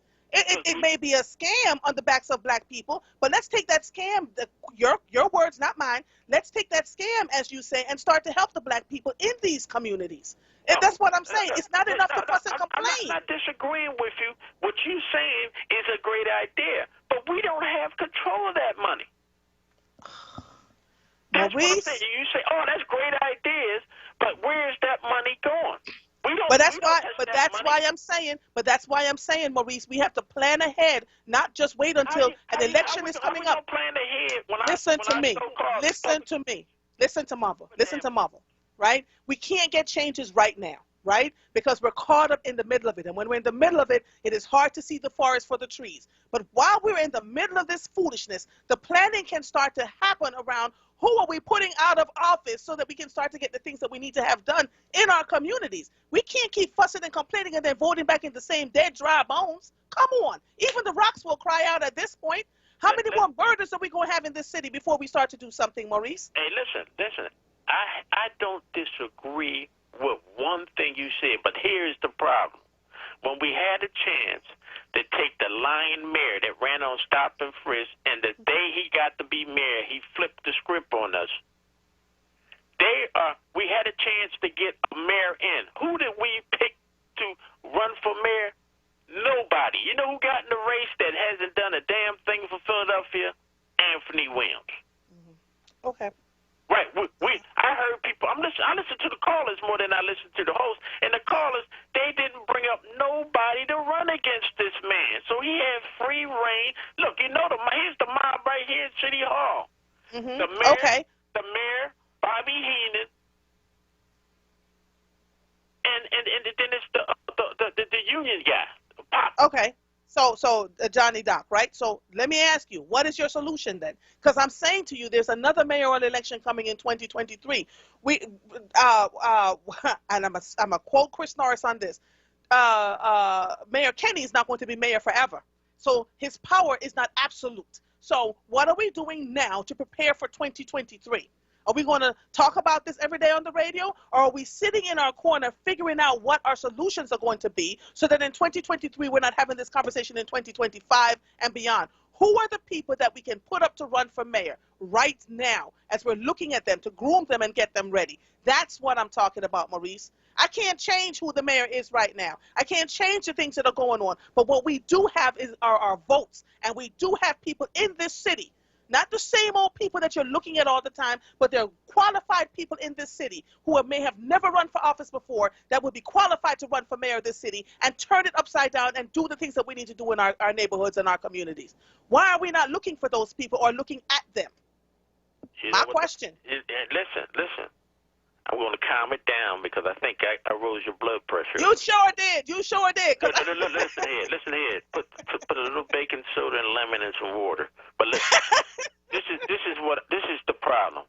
Yes. When I call up, not only do I try to expose what's going on, but the people refuse to see it. I was talking about looking for a candidate for mayor back then. Right now, the only person that I see that could be actually run for mayor is nobody on city council. There's no state reps I see that's leaders. And a lot of the hosts that's on this radio station is out of their minds of some of the people that they recommended to me. You know, I right now, the only person I see available to run for mayor that's done anything for black people, and I know a lot of people going to say I'm crazy, is Larry Krasner. And I will tell you why. Because when he got in his job, the first thing he did when he walked in the door is fire 30 people that nobody would do. The second thing he did was when the young boy White got caught up in the stabbing, if it wasn't for Larry Krasner, he'd be doing life right now. Okay. So Larry Krasner was a piece. Larry Krasner was a piece of the puzzle. He was not the entire puzzle. No, Larry Krasner. Listen to me. Listen to me, Maurice. Can you name anybody? Can you name? Excuse me. Keir Bradford Gray stepped in the gap to help that young man, and a bunch of other people whose names you may never hear and know that I am very aware of that stepped in to help that young man. So they may not be in the spotlight getting their names out, but people are helping him. But the point is, that's the job of the host on URD, is to elevate her name as a potential. I went down to Lamont Hill's store and was trying to get in the meeting because I wanted him to run for mayor. After he got in that trouble on CNN and at the United Nations, I said, this is a perfect chance for everybody knows this black man's name. He's a businessman. He works at Temple. We can get a following behind him. But did anybody catch on? I talked about how we could cure the murders because there's only 12 districts or 12 zip codes in this city is where the murders are. The other, we have 40 zip codes. The other zip codes don't have the murders. I told them they need to put their forces down there. Did anybody listen to me? I said that Curtis Jones is in charge of safety of the city, which most people don't know. Has he been on any show on URD? No. Well, I'm sure somebody would invite him on somewhere. I've been asking for over a year. Well, all right. So here's the deal. I got like other callers on, and you and I can go back and forth. Listen to me, Maurice. Listen, let Mova get a word in. D.A. Krasner is going to be on at 3:30 this afternoon on my show, right? He and I are going to talk about these things. I'll talk to him about whether he wants to run for mayor at some point. One last thing to you. Sure, honey. Well, first is two things. First, I love you, and you got the best I love you on. too. You're a breath of fresh air. That's why the three amigos call you all the time, Prince and George. But let me break this down to you. Do not trust the clergy. That's all I got to say. Oh, goodbye, Maurice. Love you. Bye, Maurice. Bye. I can't. Reverend Joe, how are you? Well, good afternoon, Mr. Andrea. I'm doing fine. Sir. It's very. I want to thank you for what you're doing to bring in the history, because our young people, some of the older people, need to know who planted the trees so we can enjoy shade. Yes. You know, at one time, Miss Andrea, Philadelphia was the music mecca for the whole world. Some of the greatest groups in the world came out of Philadelphia. Matter of fact, a lot of groups came here to Philadelphia to record. Signal Sound Studio, which don't exist anymore. As you said, Uptown is closed. And a lot of groups came here because of Philadelphia being in between Washington and New York. It's cheaper to live here and buy a house. So a lot of groups came here and stayed. But I want to say this to you, that we need to inform all of our people what to look for and see what's happening right in front of our eyes.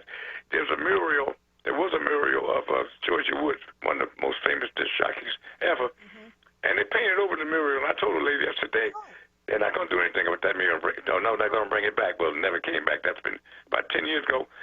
Where was the Georgie Woods mural? On Germantown Avenue near Shelton. Germantown and Shelton. Next to the bank on Germantown and Schoolhouse Lane. Yeah, and it never came back. But I told them that's going to happen because that's how it's done. Because we don't say nothing, and they do it right in front of our eyes. Now there's a mural of I'll say world famous Dixie Hummingbirds at 15th and Poplar, right around the corner from the Met. Where if you were a singer, gospel singer, you're nobody until you sang at the Met. So now the Met's owned by somebody else. You'll never see that again. But the mural of the Dixie Hummingbirds is there. They didn't paint over it. They've got let the developers build houses so you can't see it. Ain't nobody said a word. Well, as I said, I don't know what it is. We don't have nerve or kid or whatever it may be. Yeah. It should have never been happening. And a lot of times, some of the folks that look like us, it's involved in letting these folks do it. Because so it's sad what's going on. It's greed. It's lack of courage. It's wanting to have our names in lights. Yeah. And that's part of the reason why Philadelphia is the way it is, right? We keep fussing and fighting that the folks that look like us are creating the issue, but we're allowing it to happen because we refuse to work together. And let me tell you what I know for sure. Two things I know for certain. White folks know exactly the black folks they want to pick out. I have had them say that to me over and again. We know exactly the black folks we want to choose to work with us because they will do what we ask them to do. They will not question us, and we'll just give them a title and make them feel better about themselves. OMG. And so I appreciate the black folks that are around me who are not caught up in the mixture and the muck and the mire, but are willing to stand aside and set themselves aside on behalf of the people here in the city and beyond. That is true leadership with humility. And many of them names you will not hear in lights until they pop up somewhere out of the ground. But thank you so much, Reverend Joe, for calling in, and I appreciate you, okay? Thank you, ma'am. Bye-bye. All right, sir. Bye-bye. Gary from Southwest, you're my last one before I go to break. How are you, sir? All right. Good afternoon, Andrea. How are you? Good afternoon, sir. You know, first of all, I just wanted to publicly apologize for the emotional exchange the other day on the radio, and that wasn't my intent. But, you know, just going forward, I just wanted to say we have to stop trying to tear one another down and have unity because there's a lot going on in the city. Yes. And a lot of people aren't aware of what's taking place. You know, I always talk about the Planning Commission. You look at Philly 2035 and you see the plans, and a lot of things are just falling into place, and our people are being forgotten. And we've got to come up with other individuals that we support for public office that are really and sincerely going to be working for our benefit, because what's happening in our community with the crime, the drugs, and the poor educational system, that's all part of the problem, Andrea. So I just wanted to say that, and I want to thank you for what you do.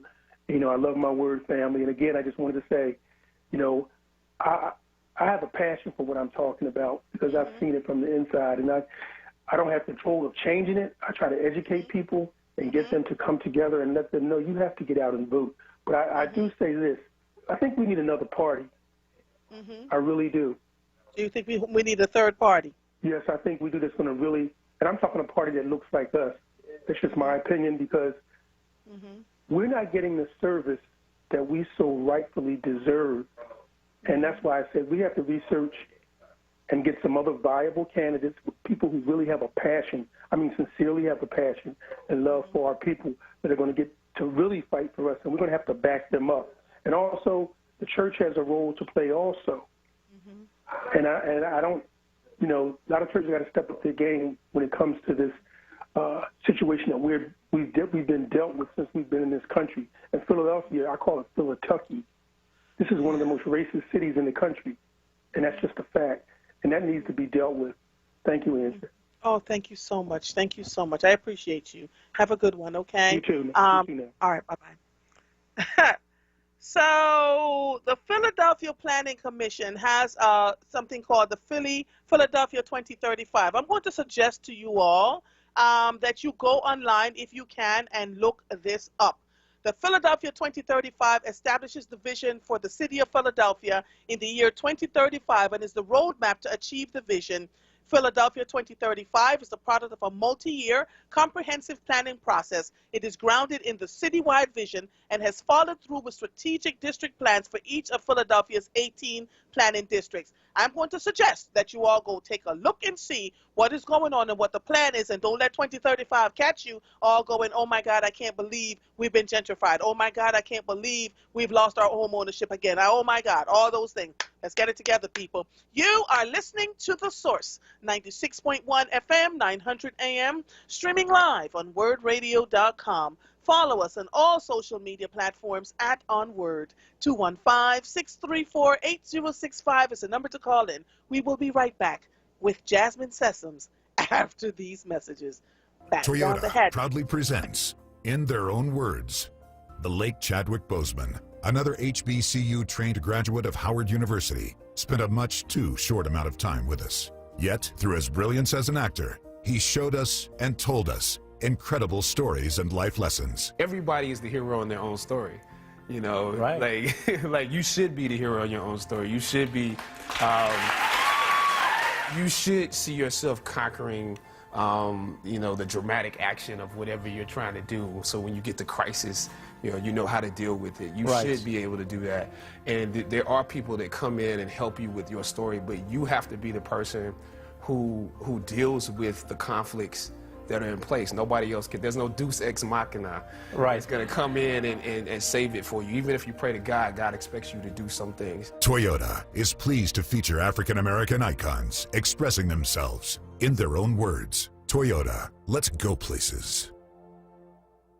Hey folks, WURD members are invited to tune in every second Tuesday of the month with me, Nick, for a chance to win a book bundle of the newest releases from Kensington Publishing's culturally oriented Dafina imprint. Hello, I'm Jose Hernandez, and I have been using a wheelchair since my accident in 1995. I guess if I had one message for the general public, it would be that I appreciate your help. But please, ask first. I know you mean well, but I've actually got everything under control. And if I don't, I'll ask for assistance. People with disabilities just want the same respect and consideration as everyone else. This is a message from United Spinal Association. Download our disability etiquette booklet at unitedspinal.org. You're listening to The Source with Andrea Lawful Sanders on WURD Radio. Streaming live on WURDradio.com and the WURD Radio app. Welcome back to The Source. We've been having great conversation today with the WURD listeners around what's going on in the city, the blights, the vacuum in leadership, the Philadelphia 2035 plan, the fact that we used to be able to buy those $1 properties. We're not able to do that anymore. Where are we when it comes to places like Uptown Theater and the Met? How are we able to have buy-in to those things? Where's the leadership for who's going to run for mayor for 2023? I saw a list of 8. And of the 8, all I could say, there were only 2 in there that I was just like, okay, maybe might have a splash in my eye, right? And so well, we want to think about what that is. And so right now we have Jasmine Sessoms. Jasmine, are you there? When I talk to you and Chris, you see, I go off into a whole other tangent. What do you think about all these things we've been talking about? First of all, you're the only person having these very candid and hard conversations. Really? Oh, yeah, absolutely. You know, everybody else is very yes man right now. You mentioned the article that came out. Everybody's kind of like, oh, no, those are all very good choices. To your point, they're not. And don't get me started on the dollar houses and the land bank, because everybody involved should be ashamed of themselves. The land bank was originally created to give low-income people wealth and a fair and even playing field at a chance for real estate, right, to build your generational wealth. Mm-hmm. The land bank is now how politically connected you are and how much money can you donate to a candidate. It is embarrassing. Come on. Strong feelings about everything that you've said, but, you know, I'll let you talk next, mother. So describe to the WURD listeners the land bank. When was it created? Do you know? And you all made me do a lot of research on this show, because every time I learn something else, I open up my browser and I start to ask questions. What is the land bank? When was it first formed, and why is it now being used as a political tool instead of helping people to get a leg up in the city? So that's a good question. The land bank was formed not too long ago. Like in my very recent memory, it was formed under PHDC. I'm trying to think. I don't know when it was. I could probably Google it really quickly. But the whole purpose, and Maria Quinones Sanchez actually introduced a bill around the land bank and the formation and how you're going to use it, et cetera. And literally, her vision was these empty vacant lots or these abandoned homes. People can get them for a very affordable price as long as you present a presentation to a developer or to the council person, and it benefited the community. It can't just be like, oh, I'm buying this house and, well, at first it was. Actually, at first it was about buying houses and creating generational wealth. Then President Clark created an amendment to the bill where now you can buy lots to turn them into community gardens and things. All still really wonderful things. Somewhere along the lines, though, it has become a developer's dream.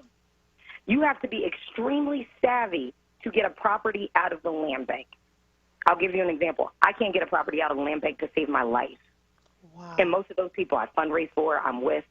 You have to go and contact the council person, fill out a form that you have to dig to see. Then you got to go see President Council Clark. He has one specific staff member that is over the land bank. Once you navigate that and figure out what properties you want, because I got to tell you, they're even overcharging for lots within that land bank, that is when you have to put together your proposal. Your proposal goes over to PHDC, who then has to approve the proposal to go back to your council person, and your council person ultimately has to approve your financing for the land bank.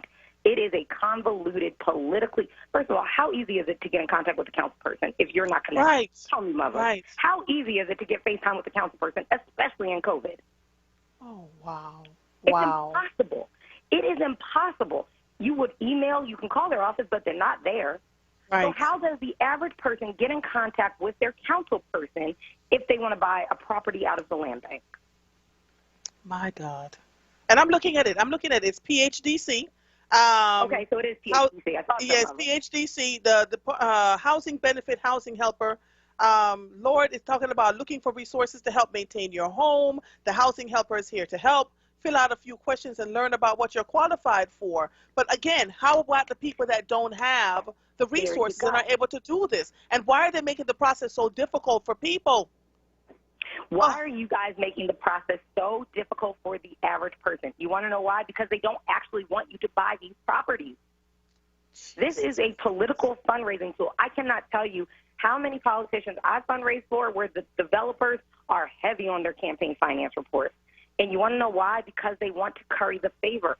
I know lots and lots and lots of developers that utilize the land bank consistently. You know, I say it, but my man Bart, that's his go-to move. So the developers would to use the land bank, but it's not designed for them. It's designed to help people. That's right. Wow. That's right. Wow. But the average person is shut out the process. Even if you scroll down further on their website, and I think they redesigned it. I don't have my computer up, but there should be a place for RFPs. If you try to get an RFP on the land bank, I mean, it is red tape after red tape. You got to read. First of all, you have to have a very high reading comprehension even to understand the RFPs. So how is the average person supposed to access the land bank, mother? Tell me. They don't know my reading comprehension level. That's so true. Wow. RFP for Martin Luther King Jr. Recreation Center roof replacement at 2101 Cecil B. Moore Avenue in Philadelphia. There's a mandatory pre-bid conference that will take place virtually. That was on February 5th, and they tell you who to email. So who are the people? Wow. Please download. You are so right, Jasmine. Please download all of the following documents. So you're going to be, let's say if I have no access to the internet, which we've now found out Philadelphians do not.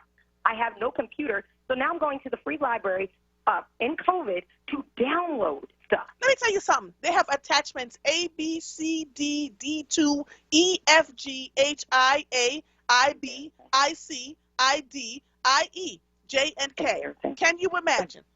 Embarrassing. And mother, tell your listeners, this wasn't a conversation that you and I had previously. It is No. not planned at all.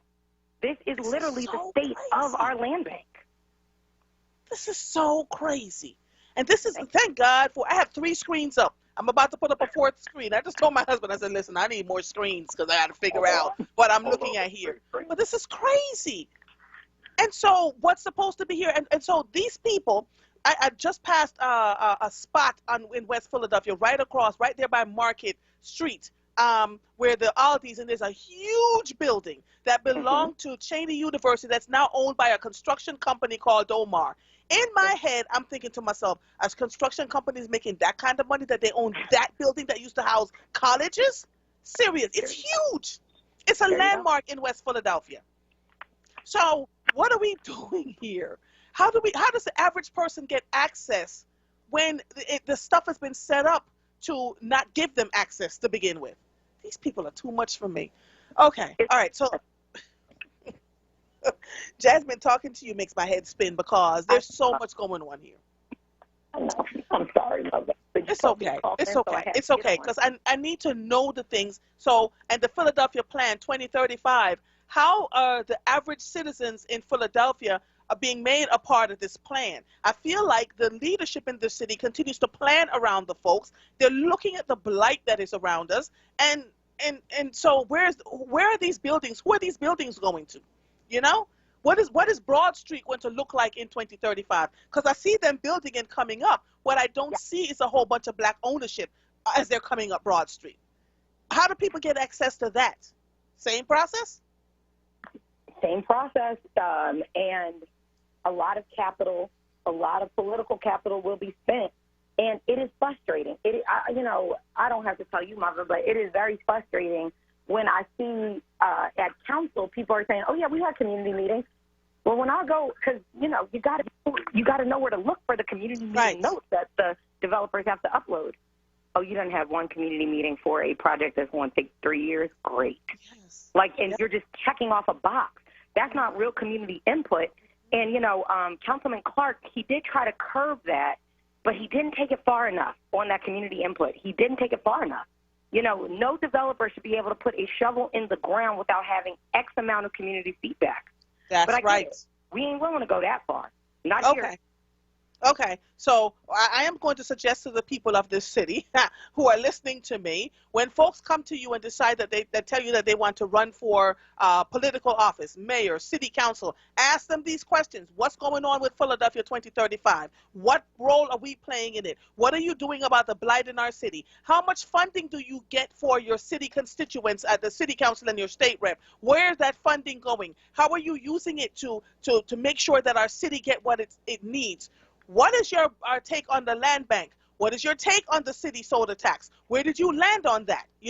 These are the questions I want you to ask people, not, well, they're from around here and they've been a part of the city since they were born and they're one of us. Sorry, that is not acceptable anymore for our people. It never has been. And shame on you for thinking that rubbing our hands and telling us how you're a part of us and then you don't show up again until after you need to run for election again, which makes absolutely no sense to me. You're sitting in meetings, you're not reading documents, and then when we have egg in our face on a national level, let's just talk about the COVID vaccine.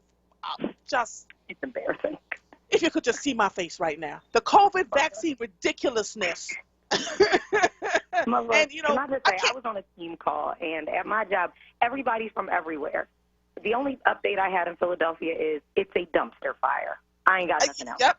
That's exactly what I said yesterday. It's a dumpster fire here, literally. And people we're on Clubhouse talking about it. We're having all kinds of good conversations around what needs to happen here, right? To the point where I had Dr. Farley on my show once. I am not doing it again. I'm not doing it again because I don't want to hear the trite excuses around why we didn't do what we were supposed to do. And I take it personally objectionable that he will not apologize to Dr. Ayla Stanford. He gave some trite apology in his commission hearing last week, Friday, or the Friday before. And I'm just looking at him, and what I want him to say is, what I want him to literally say is, we have failed you, the citizens of Philadelphia. apologize and let me work with you, work with me so I can give you what you need. Where do you need the most help? Instead, we get a bunch of excuses around, well, you know, we made an error in judgment and these were just kids. And that's another thing. Don't call them young men kids. They're not kids. No. Because if there were 22-year-old black people that made those egregious mistakes and took vaccines home, they would be under the jail cell. Cassandra Franklin had the nerve to cut off a city official, and they put her in jail and confiscated her car, impounded her car for something, a crime she never committed. And here's this 22-year-old who, you know, got and don't let me say this. I have to believe he got help. I am doing my research now. I am hearing that he got help from places that don't nobody want to talk about. But before I come out and talk about it, I'm going to keep doing my research so that I have all my I's dotted and my T's crossed. But come on. It's a constant thing in this city, and nobody seems to be taking accountability. And you know why these folks feel as comfortable as they feel? Because we have not held their feet to the fire. We forget and we pretend like, or they'll call you and say, you know what, I got this for you and I got that for you, and can you talk? No, don't curry no favors over here. Do what you're supposed to do on behalf of the citizens of this city. That is all we're asking for on this radio show. That's it. That is it. And if you can't do that, then don't come looking for a vote. If you don't have a report card to stand on about why people should vote for you again, then why are we talking to you? You know what I'm saying? So I'm not. They don't want to see their report cards now because voting records are very easy to pull down. You know, it's too much. It is too much, Jasmine. Too much. Right? And so where do we go from here? I mean, you run a political PAC and you're helping people to run for office. But quite frankly, my sister, we got to figure out who's going to be running for mayor. We got to look at the people who are running for judges and why they're running for judges. And I'm telling you, I'm saying this out of my mouth. If people who are running for judges do not put up online somewhere where it's easily accessible to see what their record is, what they have stood for, and what they plan to do when they become judges, and what are their roles and goals, you're not getting a vote over in this house. I'm just letting you know, because we have to stop playing this game of, you know, it's my turn. Man, cut the foolishness. No, you're absolutely right, Mother. Did you see the party and all their endorsements of the judges real early? No. Before anybody's on the ballot? No. What's the message to the madness on that? I don't know. Was there a party thing that came out? A month in. So did something come out? Because he said the other thing, they don't make it accessible for all of us. So did something come out about their judges? They did. So the Democratic Party endorsed all their municipal judges, I believe, on Friday. This past Friday. They endorsed all of their judges. It is a fairly diverse slate. I will say that. You know, I did have a couple debates over the weekend, but in the end, I do feel like it's diverse. Here's the thing. How are y'all endorsing people before they even on the ballot? And why are you? Why are y'all wasting money doing that? But then, Mother, part two, let's talk about part two. Y'all based it off of the Bar Association recommendation. I don't give a damn about that Bar Association. They are racist, point blank and the period. I have seen so many black lawyers go in front of that Bar Association and not be recommended for something so small. Oh, but the white judges, oh, come on in now. Come on in. Yeah, it's okay that you had 2 judgments on your file. We'll go ahead and recommend you anyway. So the fact that the party is basing things off of the Bar Association recommendation, I'm done. Ask any black lawyer about the Bar Association's recommendations for judges. It is racist. And yet the Bar Association has been considered the holy grail, as if you get picked by the Bar Association, you're just as good as getting in. And look, they have their merits. I get it, right? But you're right. How do we deal with the racism and the biases that are in every level of where we work and play? And you're right. We can't make mistakes. God forbid we make a mistake and they find out that we make a mistake. God forbid that we are human beings and can do well while others are getting away with murder, literally, right? And so where do we go from here? Good Lord. Wait a minute. Wow. Melissa said, preach, yet the Bar Association endorsed a white lawyer who practiced out of his car. You better stop it, Melissa Brunson. See, I wasn't going to take it there and give you an actual example. Hold on. Let me take a break because Mother's going to have to take a breath now. Isharamo. Hold on one second, Jasmine, because I know I didn't read what I just read. Hold on. You are listening to The Source, 96.1 FM, 900 AM, streaming live on WURDradio.com. Follow us on all social media platforms at onWURD. 215-634-8065 is the number to call in. We will be right back after these messages. Looking for an exciting and well-paying new career opportunity? MCAP is a free manufacturing career accelerator program. In just 7 weeks, learn new career skills, earn industry certifications, and connect to manufacturing companies who are hiring. To see if MCAP is right for you, call 215-770-7101. That's 215-770-7101. MCAP is brought to you by Drexel University's Goodwin College of Professional Studies in partnership with EDSI Incorporated. MCAP is an equal opportunity program. Diverse candidates, including women and people of color, are strongly encouraged to apply. Are you looking to maximize your credits and deductions this tax season? In the Moment Financial Services, owned and operated by 2 Black women, is the one-stop shop you need. They offer tax preparation, credit repair, bookkeeping, and business consulting for clients nationwide. Visit their office located in West Philadelphia or virtually from the comfort of your own home. Book your free consultation at inthemoment101.com or call 610-222-6150 today to receive $50 off your service. Join WURD Radio Wednesday, February 17th at 5 p.m. on Evening Words with Nick Taliaferro for a special host roundtable to discuss our new podcast onWURD 2020 in Black, co-moderated by WURD CEO Sarah Lomax Reese. Tune in as we look back at the issues of 2020 during Black History Month. We'll explore how WURD, one of the few Black-owned talk radio stations in the country, covered the COVID-19 crisis, the racial justice protests, and the 2020 presidential election. You don't want to miss this discussion featuring Solomon Jones, Charles Ellison, Bishop Dwayne Royster, Andrea Lawful Sanders, Sarita Martin, Brother Shamari, and Joanne Bell. Wednesday, February 17th at 5 p.m. exclusively on WURD Radio, 96.1 FM and 900 AM WURD. Streaming live on WURDradio.com, the WURD Radio app, or watch live on WURD TV via Facebook and YouTube. You're listening to The Source with Andrea Lawful Sanders on WURD Radio. Streaming live on WURDradio.com and the WURD Radio app. Welcome back to The Source. Well, somebody done messed around and sent me the candidates for judge in Philadelphia. Jasmine, are you there?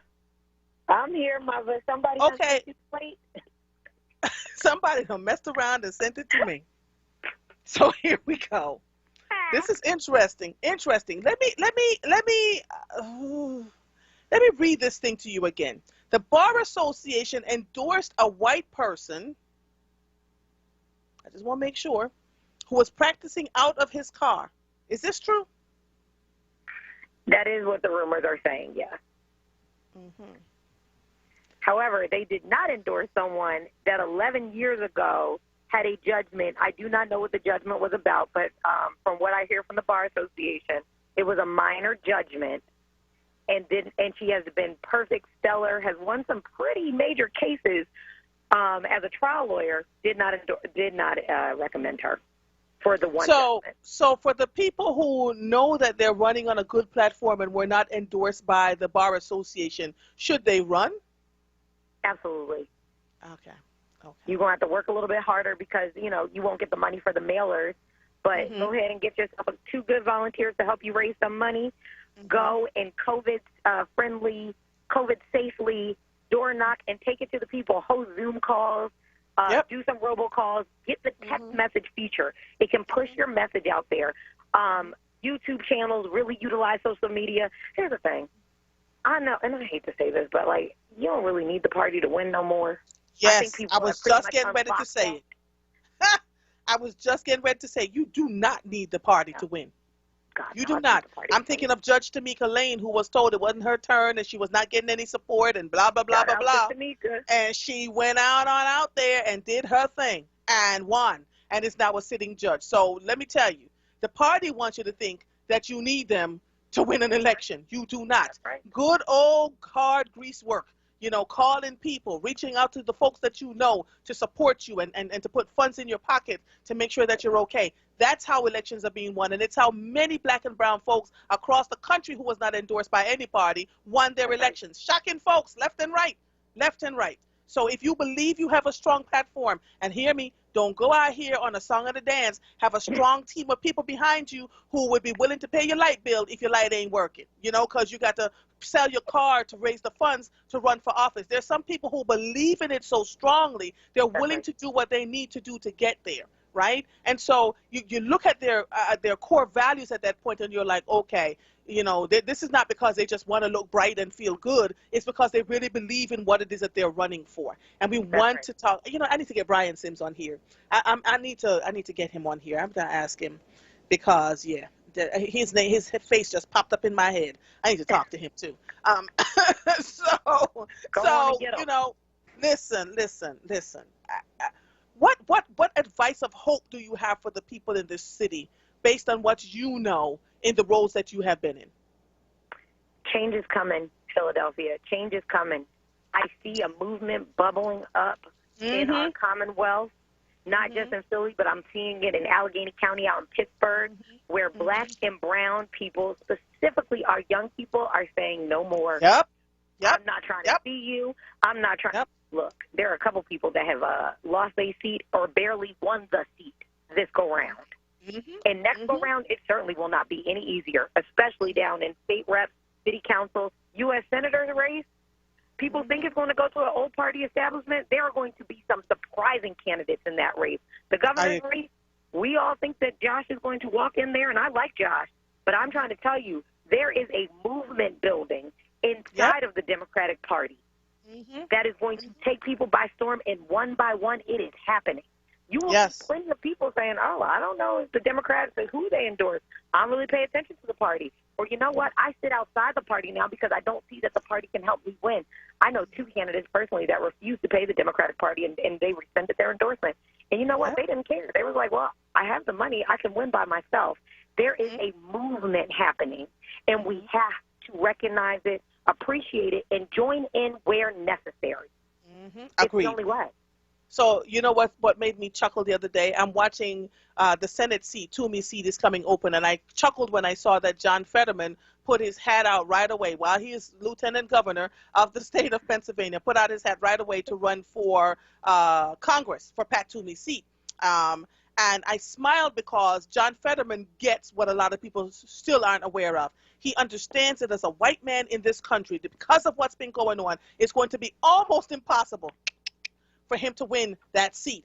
They're looking for somebody black to get into that seat, or someone brown to get into that seat, because in the Senate, we don't. Where are we? Kamala Harris was there, and her seat was given to a Latino. So you know it's going to be hard for anybody white to run for some of these seats. Mayor of this city, our next mayor is going to be somebody black. I'm telling you, if folks can get it together, or somebody who's white, who works on black causes and have been known to work hard, and even that white person is going to have a hard time trying to become mayor of the city as a direct result of the things that have been going on here. Mark my words, y'all don't have to listen to me. I told y'all this in 2016, that black women were planning, and that we were sitting in our living rooms having these conversations and going, no more, and you see what happened in 2020, right? Okay, all right, so don't have to listen to Mother, but I'm telling you now, there's some changes coming, and we're also done with the same old black folks as usual. We're not just voting for you and putting you in office because we're looking at you with a side eye too. So we put you in office, and 500 years later, you still doing the same shuck and jive, and nothing is changing on behalf of the citizenry of this city. What makes you think we're going to put you in another office? Come on now. Let's just talk about this and be about this, right? And quite frankly, between now and 2023, you have a chance to reform your ways and open up your phones and making sure that you're doing things in your community and showing up in ways that you've never shown up before. But quite frankly, we know the indication of future behavior is how you've always behaved in the past. So trying to spit shine yourself to run for a higher office now is not going to help anybody. Seriously, right? Like, we've got to think this through. And so we need some new blood. We just need new blood all the way around. And I have said this too, Jasmine. I told folks, I said, the young people, they're coming. You know what I love about the young people? They're not announcing to you that they're coming. So as far as you're concerned, you're feeling good and happy and everything is wonderful and nobody's going to touch you and you're going to be fine and you're going to look up and you're going to have a scenario like we had Kendra Brooks from the Working Family Party that nobody expected to show up, and Kendra Brooks won her election. Keep playing here. Keep playing. They weren't even Keep ready playing. for Kendra, and trust me, they coming again. The Working Families Party, they're coming again. So Navy about the Working Families Party. Yep. Listen, I appreciate you for calling in.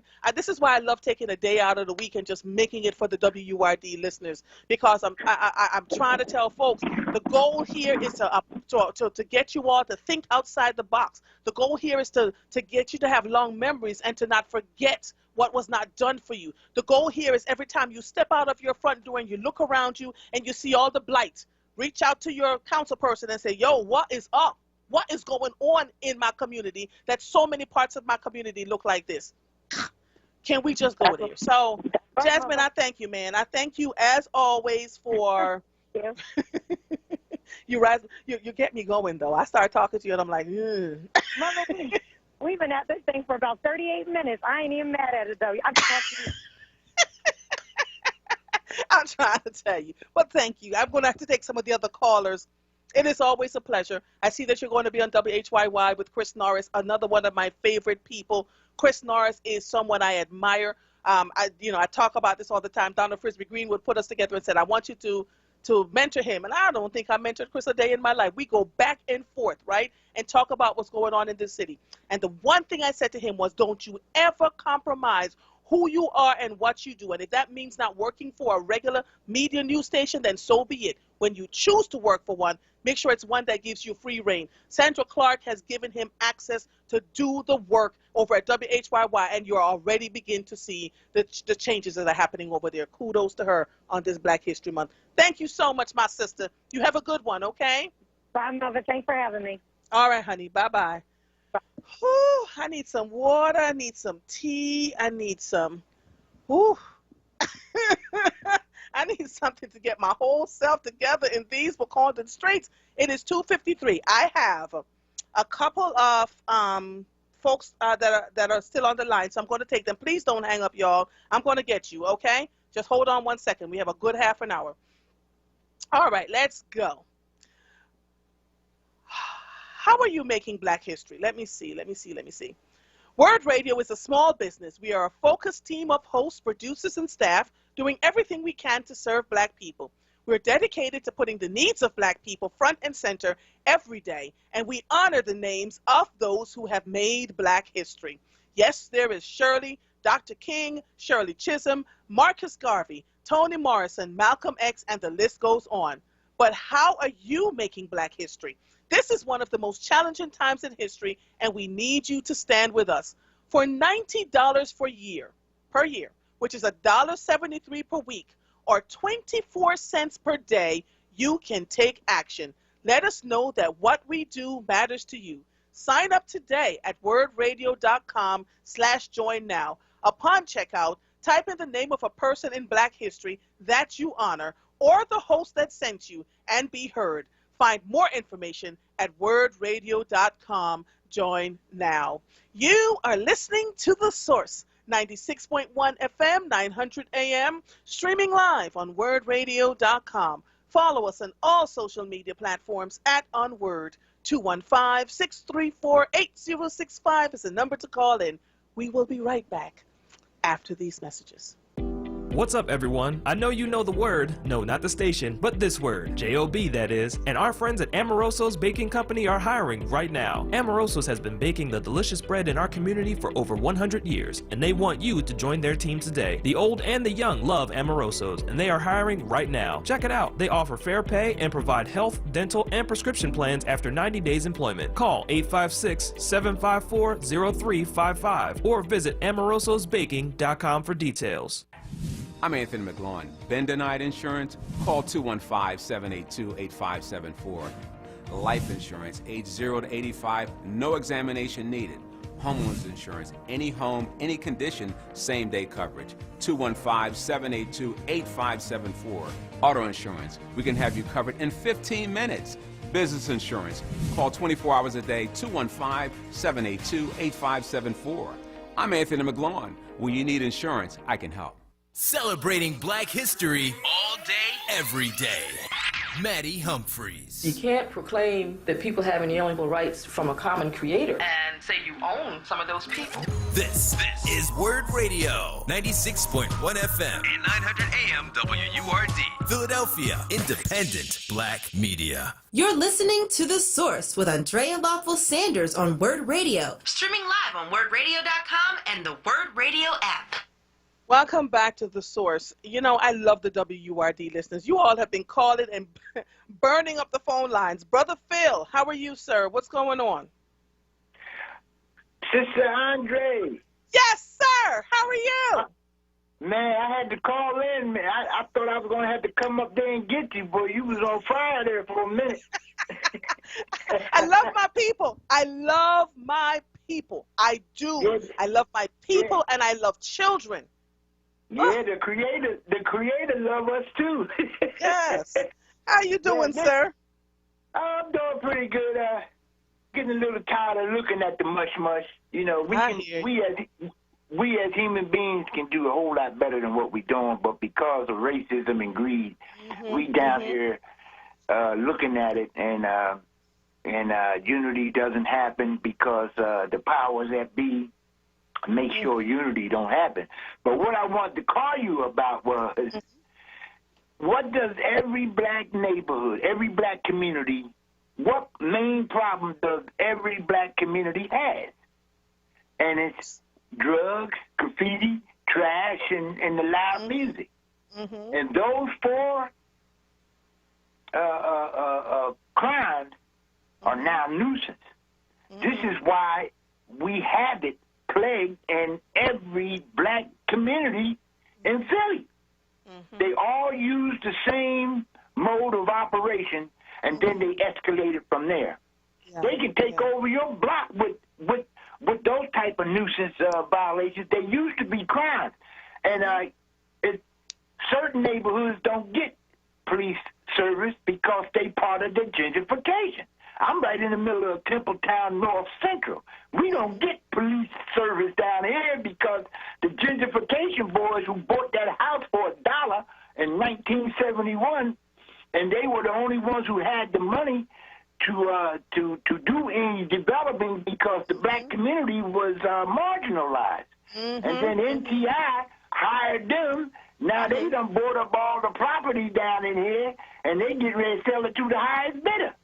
So it's already a done deal. It's a done deal, but you can follow it on paper. There is a paper trail.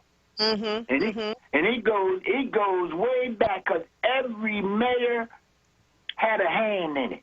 Had a hand. Each one of them did something to make sure that the DK and the rules and the regulations really support the decay of the black community. And we just got to start coming together and having these Zoom meetings, and we must ask the right questions. Yes. See, that's the thing. Ask the right questions. Yep. Yeah, because that's how them boys that we go to that's supposed to serve us, that's what they do. They don't never ask the right questions. So now we in 2021, and I'm going to join these a couple of coalitions so that we can ask the right questions. Good. You know. All right. Well, keep listening to this radio show, and we'll tell you what questions to ask. Oh, you're quite welcome, sir. Have a good one. All right. You do the same. All right, sir. Bye-bye. I think you better call Tyrone. Call him. Hi, Tyrone. How are you, darling? Mother, how are you? Mother, I am wonderful.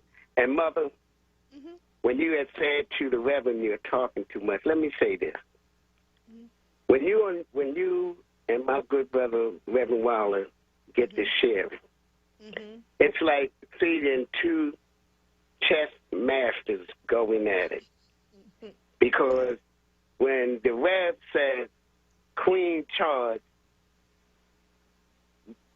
or Queen forward, you say knight charge. So y'all just click and you build on what he say and he builds on what you say. And that's where we should be right about now. We should be building on the things that are moving forward building on it. So, yeah, and that's where I am, Tyrone. Let me tell you something. We can fuss and complain all day, but what are the solutions? And that if you pay attention to me, I am giving you all the clues about where you should look for your solutions. This ain't about, us. Oh my God, I just said ain't about. Lord have mercy, help me, Jesus. My mother could hear me. This ain't about, getting on here. People now, let's keep it straight. We're rapping to the folks. That's right. But my Jamaican mama be like, girl, where is your perfect diction? Not today, mama, not today. They done riled up mother. So, is that all you needed, sir? Because I got like a whole bunch of people online now. I just wanted to make that comment, but I definitely wanted to call up to talk to folks about Scoop USA. Our good brother, James Stanton, he got a column in there where it says a look at all black settlement. And I'm telling you, the Scoop is a black-owned media, correct? Yes. Okay. Yeah, but we're right off the board in July. But the reason why I'm saying that it's important, because when we're talking about 2035, and we're talking about, what's going on in our community, one of the things that history has shown that we know how to build and we know how to develop. That's why they had to bomb Black Wall Street. That's why when you look at this article, it looked at all the black settlement, how and what folks do to try to impede our successful movement. Our issue is that even when we get let's say, something that works, there's a lot of other energies coming to tear it down, and I'm going to close with this here. First of all, you were saying who's some of the black leaders. We got some great folks out there. I got Miss Denise on my block who runs the summer program for our young people every summer. And she does a wonderful job making sure that our children have something to do for the summer. That's the leader. And, we got folks on every block that are trying to do things to make it happen. Agreed. So how can we do what Stacey Abrams has done and reach out to those people on the blocks quietly, right? She worked quietly with large groups of people and small groups of people in the community to shift the narrative. That's what needs to happen right here in Philadelphia, right? So if let's say I call you when I say, Tyrone, who is on your block? Who is in your community that I need to know about? Then I call Maurice. Who is in your community that I need to know? And then we pull all those people together and we shut down the ego and wanting to be heard and all the noise that we make sometimes, right? And we start to say, what are you doing here and what are you doing here and how can we pull all of that together? That's what I want to see happen, right? Because there's too much. We have treasures in our communities, treasures that have been ignored, or when they figure out what the folks are doing, the ball has been moved. They keep moving the line. Well, you only wanted me to do this, I have this. No, well, now we're requiring for you to do that. What has changed in 2021 versus what was going on in 1865 or 1940 or 1965? And you that's know what I mean? Look at all the black settlements about, looking at how we were building and what we were doing, in our community. And some of us are still doing it. But it's just so many things coming at us because even today, when when Brother Charles is talking about all of the legislation that is being created to suppress the vote, ladies and gentlemen, they've been doing that for over the last 15, 20 years. That's why longer than that. So they started planning that voter suppression because they knew by the time was coming when their votes wouldn't have enough people to cover the votes that they wanted for what they needed to. So that plan started a long time ago, Tyrone. That's what I'm talking about. So Mother, like you were saying, then we got to stop reacting to what they're doing do our stuff. We got to do our stuff because even though we're in the pandemic and we got our own epidemic, because again, until we get a handle on what our young folks are you know, the violence and the killing in our community. Until we get a handle on that, we're going to be, you know, up against the wall trying to fight all this other stuff that's coming at us. But you know what?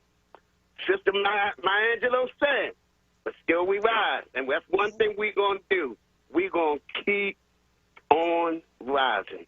Thank you, my brother. The essence of who we are. Love you, mother. Right. Thank Love you you for too, allowing honey. me to Take share. it easy. You're welcome. Right. Bye-bye. All right, bye-bye. All right. Prince, how are you, sir? Hey, good afternoon. How are you? I'm hanging and banging. How are you? You see, we're full of optimism. You know what I mean? There's not been one person that has left the call and not say, well, we still going to push forward, you know, because we trust in this show right here. We trust the opportunity. At 1 o'clock to 4 o'clock, we get the truth and not nonsense and stuff that has no relevance to what we got going on in the city. Do you remember a couple years ago when Verizon went on strike? Verizon, yes, Yeah, so when Verizon went on strike, and this is in Curtis Jones's basket right here. When Verizon went on strike, and Verizon's a telephone company, correct? Mm-hmm. Yeah, but Verizon is a telephone company that has the monitor for the people who wear ankle bracelets who are released with an ankle bracelet. Do you know a third of those people were rounded up and had to go back to jail because a phone company was going on strike? No, I did not know that. Right. And so when we talk about our council people and we look at the capacity of what their responsibility is, public safety and public health, they could not have done that without notifying the head of public safety. And so when Maurice and those guys get on there and say, well, Councilman Curtis Jones is head of public safety, there's a variety of public safety issues that he is responsible for other than the pandemic, you know. And so we have to have them come and speak towards that, because what were the constitutional rights of these folks who were hauled back to jail because the union issue on a phone company, you know, and that was unfair to them, and it's unfair to us as African Americans for us to be the brunt of everybody's joke or everybody's abuse. And do you realize that when you get a mayor on or a council person on, asking them the right question is important? Absolutely. For instance, when someone tried to, when someone hacked the judge's computers in City Hall, and Mayor Kinney didn't want to pay the ransom, and he had the computers removed out of the judge's chambers for a period of months. Well, then how did that help people who had the right to face their accusers? How did that help people who had to be scheduled to come down from the prison system? How did that help at all? And this is the problem I had with this city. And folks say leaders. That's like such a contradiction, because they're not leading or they're not helping us when we get to their issues. Or taking responsibility when they see things happening like what happened in Verizon. Did they ever? Did Curtis Jones ever help those 1/3 of the people that were rounded up and sent back to jail because their ankle bracelets were off because the Verizon people went on strike? Did he stand in the gap for them? I'm asking you because this is the first time I'm hearing about this. Well, that's the fundamental problem. This is the first time people are hearing about it coming from people that are non-politic people, but that are in the know. So when your hosts get offended when people say that, you know, when they say what they know, only because, like my book exposed, if you're in the room and you know, you see all these people selling us out. No one ever called Curtis Jones on there to talk about the pandemic or the shootings, but yet now you can call him on there to talk about something that happened 3 years ago that he still was chair of the public safety, and it was his responsibility. And we're not calling people out because we don't like them. We're calling them out because they're getting paid a six-figure salary, but they're not doing their job. Right. And so that is so relevant. Do you realize that if you were to investigate that, how many months that the courtrooms have been operating without computers? And the issue with the judge, how long ago did this happen, Prince? Well, it was hidden by the mere effect of the pandemic, and everybody started working from home. So are you telling me this stuff has been going on since the pandemic in 2020, that the judge's computer was hacked? Yeah, the computers were down way before the pandemic hit. So it was just camouflaged by the pandemic. you know, but you can look at the spending. When you look at the controller's office, so everybody's saying, you know, everybody's responding to what the controller is reporting on, but you're not asking her questions about what it is that she's not reporting on. Because we still had to pay for the new computer systems, and we had to pay for the removal of the old computer system, and we had to pay to reallocate and put the software on there. And how much did that cost us? So don't get all happy about what you hear from the controller. Know what you need to ask her so she can be transparent. You know, it don't get no better than that. Like you know, and I don't mean to be the bearer of bad news. I'm just the bearer of proper information. Yes. So to go to the polls, it is relevant that you stand up and say, well, Councilman, you're running for re-election. At this point in time, when my nephew was locked up, and they came and got him and re-locked him back up. Did you have any idea that you sit in negotiations to help Verizon get over this strike? You know, what did you do to help the citizens? Because they're still citizens, you know. And so I ask these questions on your show because, number one, other hosts take the information, and 2 days later they'll resurface the information as if it was their question. And number two, the morning, you know, and number two, the other host has no relevance. He's more concerned about what you eating on Fridays and how your Thanksgiving meal went, you know, when we have 600 murders in the city. And I think that if we stay congruent and on the same page from the time we open up to the time we close, then we can start holding people accountable and get some solutions for these problems in this city. And my last statement is, I think that the young lady who is in position at the school district for family and community engagement. Let me tell you something. When you talked about her yesterday, my phone. So I asked someone at the school district level, I said, why is she still there after 11 years if so many of you are complaining about her? And they said, quite frankly, that it was Dr. Height, that Dr. Height was the one who has the wherewithal, that folks are trying to build, you know, because there's so many things that this person has done for that was just not kosher. And that Dr. Height is the one that has the ultimate say in removing people from his cabinet that are not doing the work. And so you opened up a Pandora's box yesterday with so many folks and they're frustrated because they've seen it and they don't know what to do about it. You know what I'm saying? Well, what I'm saying is that, so family and community engagement, that last part of community engagement, she could go work for the police commissioner because 600 murders, we need somebody to engage with the community because this person is not readily available. And so she has an ending to get another job. She should just transfer into that. And the reason why Height is even keeping her on is because Height's an out-of-towner. You know what I mean? He come from somewhere else, so he needs to feel that that boule relationship. Remember, he come from Prince Anne, Georgia. So he needs to feel that boule relationship on where to go, who to sit with, who to talk with about the kids in the Philadelphia school system. Not that they give a hoot, but they need that relationship. And that's all it's been with even announcing the AKAs and not announcing how she could get to the families who attend her school system who have been murdered in this city right here. Not once on Inside Story did she even offer a scintilla a relationship that she's going to start going out and dealing with the family. She should have gave us numbers. Well, out of the public school kids who went there, 13 or 30% of them had died with the gun violence. Well, you would have known that if you had been engaged in the community and not just tapping out. The mayor tapped out. She tapped out. It's like the whole Democratic Party has tapped out when it came to helping us, and now we're in severe crisis. And people are talking about a state of emergency, and you can't do that because then you further put us in a severe crisis. And we got to stop putting council people in who are just not aware, who are not community oriented, who can give two hoots. Because as long as we've been isolated, as you've seen this, there's not one place in the city that you didn't drive past, from the University of Penn to LaSalle, that's not building, that's not developing on us, building dormitories. And building without us as solid people.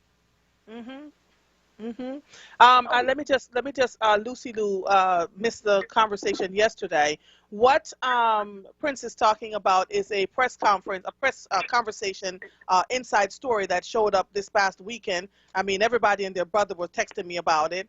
And the family and community engagement person from the Philadelphia School District, Evelyn Sample Oates, was the one speaking up. And so Prince came on yesterday and was just beside himself in terms of, you know, why was she talking about AKAs and about the Philadelphia, and stop me when I'm saying the wrong thing, Prince, and the Philadelphia commissioner, police commissioner, when she has a role over at the Philadelphia School District and no one really knows what she's doing or how she has done up to this point, and she's been there for 11 years. When Prince and I had the conversation yesterday, my phone started beating again, and so I asked, why, if you all are so unhappy about the work that she has done for the $160,000 that she's making a year, why is she still there? You know, for those of us who don't do a good job, we are chastised, we are written up, we go through all sorts of things. And the person said that it comes down to Dr. Height.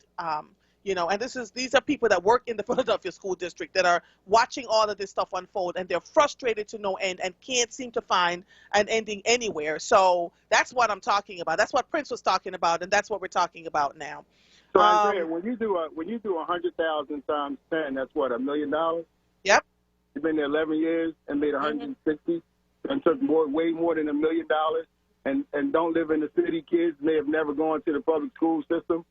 You know, that's just, and I'm not saying that your kids have to go to the school system, but I'm saying you should at least give a hoot, not just documenting on paper our problems and our behavior and our riddling challenged children, but at least a solution to develop. And my main pet peeve is that she was more than willing to support the initiative of locking our kids up when they got into an altercation with the Asian kids in South Philly.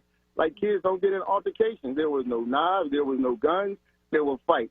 Okay, so now you have conflict resolution. That's your job. That's your whole job. Not we adamantly and vehemently sitting down with the police department to get to the bottom of this, and some of our kids may have to go to prison. Well, wait a minute. If your job is to make sure they don't go to prison, are you kidding me? You know, they don't get suspended no more. Your job, you want to see them go to prison.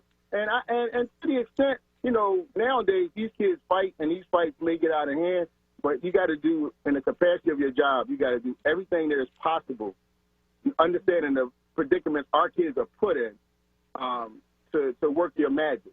And you know what? And you know what, Prince? Let me say this to you. Kiera Bradford Gray and I talk about this all the time. And in fact, she and I and another person, a friend of ours, were texting last night about this, that our children are seen as adults when they get into fights. She said if she was wanting to be a lawyer today, she would not have been able to make it because she'd have been locked up 1,000 times for doing things that children would do, right? Getting into fights. And so there has to be alternatives, like the Children Youth Court run by Mama Francine Daniels and the group children from different schools around the district. I'm going to interview them again soon, too, to talk to them about where they see the breakdown and how, and they're partnering with the district attorney's office. So when a case comes to the district attorney's office, and I'm going to talk to D.A. Krasner about that, too, Children's Court, they send them straight over to the Children's Youth Court, and they handle it because they're children themselves, and they know the questions to ask, you know, and how to get the thing moved back to the right side. The justice system is so punitive that we cannot afford to have adults who are supposed to be helping children help to push them towards the punitive parts of the justice system. That's the part, you know. Correct. You're so correct on that. And so remember, when we had adults that were going to football games and that were drinking and that was unruly, and so they wouldn't get charged with felonies or lose their corporate jobs. We had football court. So Judge Seamus was running football court.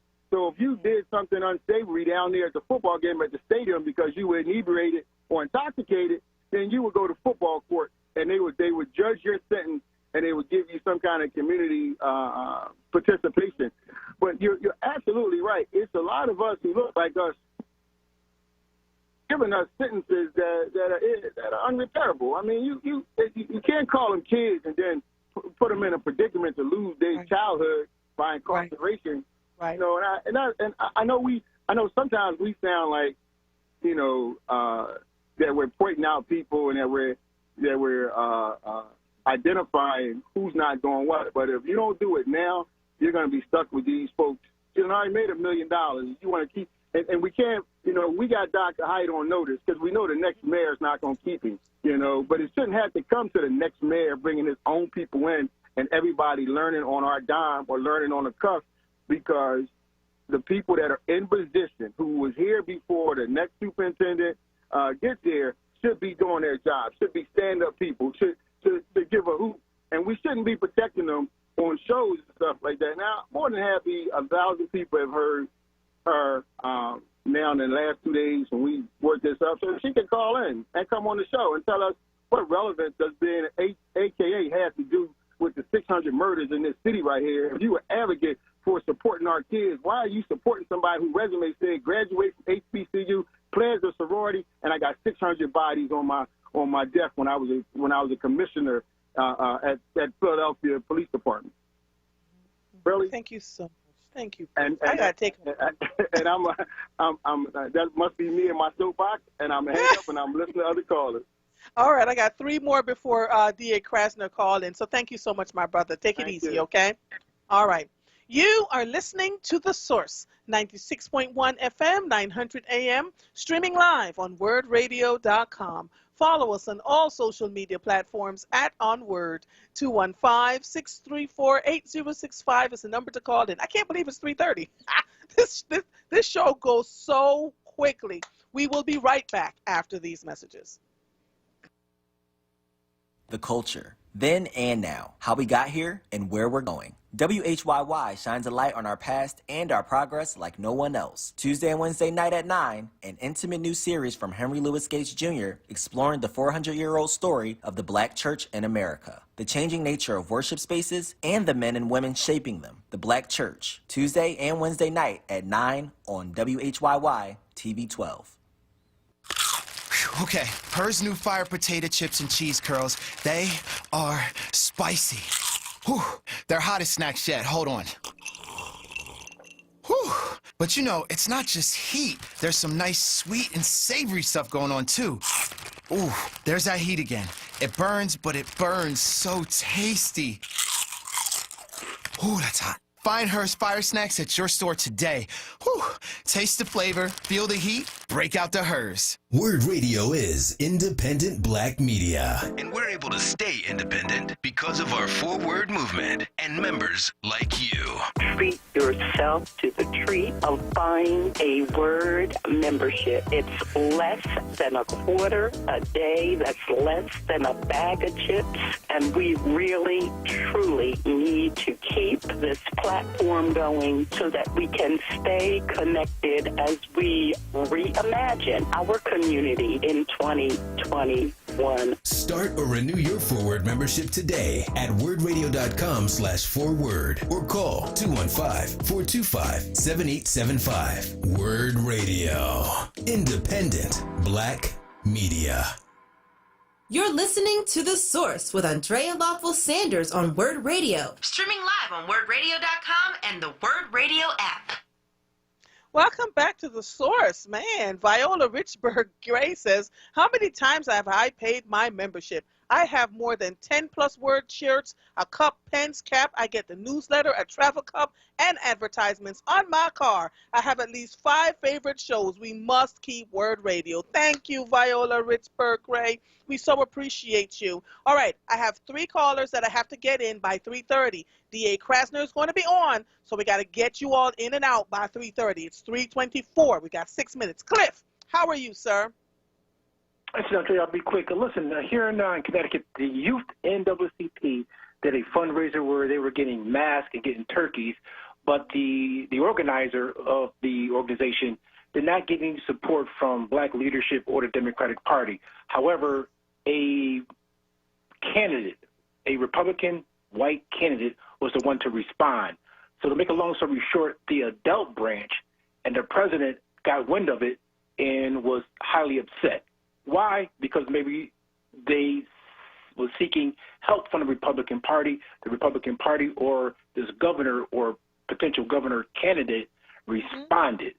So the point I'm making is that sometimes when the white Democratic Party, let me also add too that this white Democratic governor fired unjustly a highly qualified black woman that was the head of the public health department for no reason. So the point I'm making is that 2 points. Number one, racism does exist in the Democratic Party. And then secondly, blacks should maybe not be so loyal to white Democrats. And if black Republicans are willing to help, maybe we should consider supporting maybe possibly white Republicans. That's simply my point. Thank you so much, Cliff. I appreciate you. Thank you for that. And you made a valid point. Thank you so much. All right. George, line 3. You see how quickly Cliff got on and got off, George? That's how I want to move this. You're right. I'm going to try to go as quick as I can. Listen, right. Jasmine, I love the way she came on. She's very sharp. But she got to remember, I don't care who you are. To be a judge, you got to come up with $150,000. Doesn't matter if you all that day, you ain't going to get the party's endorsement and run, you ain't going to get it because you got to pay out. Yeah, but I know people who ran for judge and did not pay for the party endorsement and won in this city. But I know that firsthand. I'll tell you one that you can say Tamika Lane, but Tamika Lane has the most powerful person in the state that is her sponsor, okay? Nobody messes with And who was that? I ain't going to be shouting that out. I mean, you know. Oh, because who she thought was going to be her sponsor told her that she wasn't ready and they were not sponsoring her until she won the primary. Let's talk about it. You know what? Be about it. And if you notice and you ask her, those people weren't there in the end either. Okay? Tamika is one of the best judges that people ever put on that bench. Okay? She's young, she's smart, and she don't take no crap. And let me say this here. I ain't even personalized. She didn't have to do sleazy things to get to where she's at. She's just genuine people who like her. Okay? Because of her skills. Her skills got her where she was at. I'm not telling you what I think. I'm telling you what I know. The person that calls the shot is the person that looks out for her. So, and Kia Gray, I don't think anybody's better than her. If Kia Gray was to say she was going to run the day before mayor, she would have all the... She would win. I'm telling you. I agree with you. I told Kia Gray. Listen to me. Listen to me, George. Listen to me, George. Let me tell you something. Before Kia Gray left Montgomery County, I looked her dead in the eye and I said, you have everything that you need to run for any office that you want to run for and win. And I firmly believe if it's not Philadelphia, Kia Bradford Gray is going to be mayor of some major city in this country. She exemplifies what leadership is and should be, and she's not afraid to stand up courageously, even when she's attacked from every angle. She stands on her moral code and her principles. Let me say this here. You know why I like her? I've seen her in the room, and she don't flinch. She's black. Nope. Okay, she don't ask for the temporary. She said, "Can I get an honorary white card?" She never once ever compromised herself. When she in that room, she carries herself as a lady and a dignified black woman.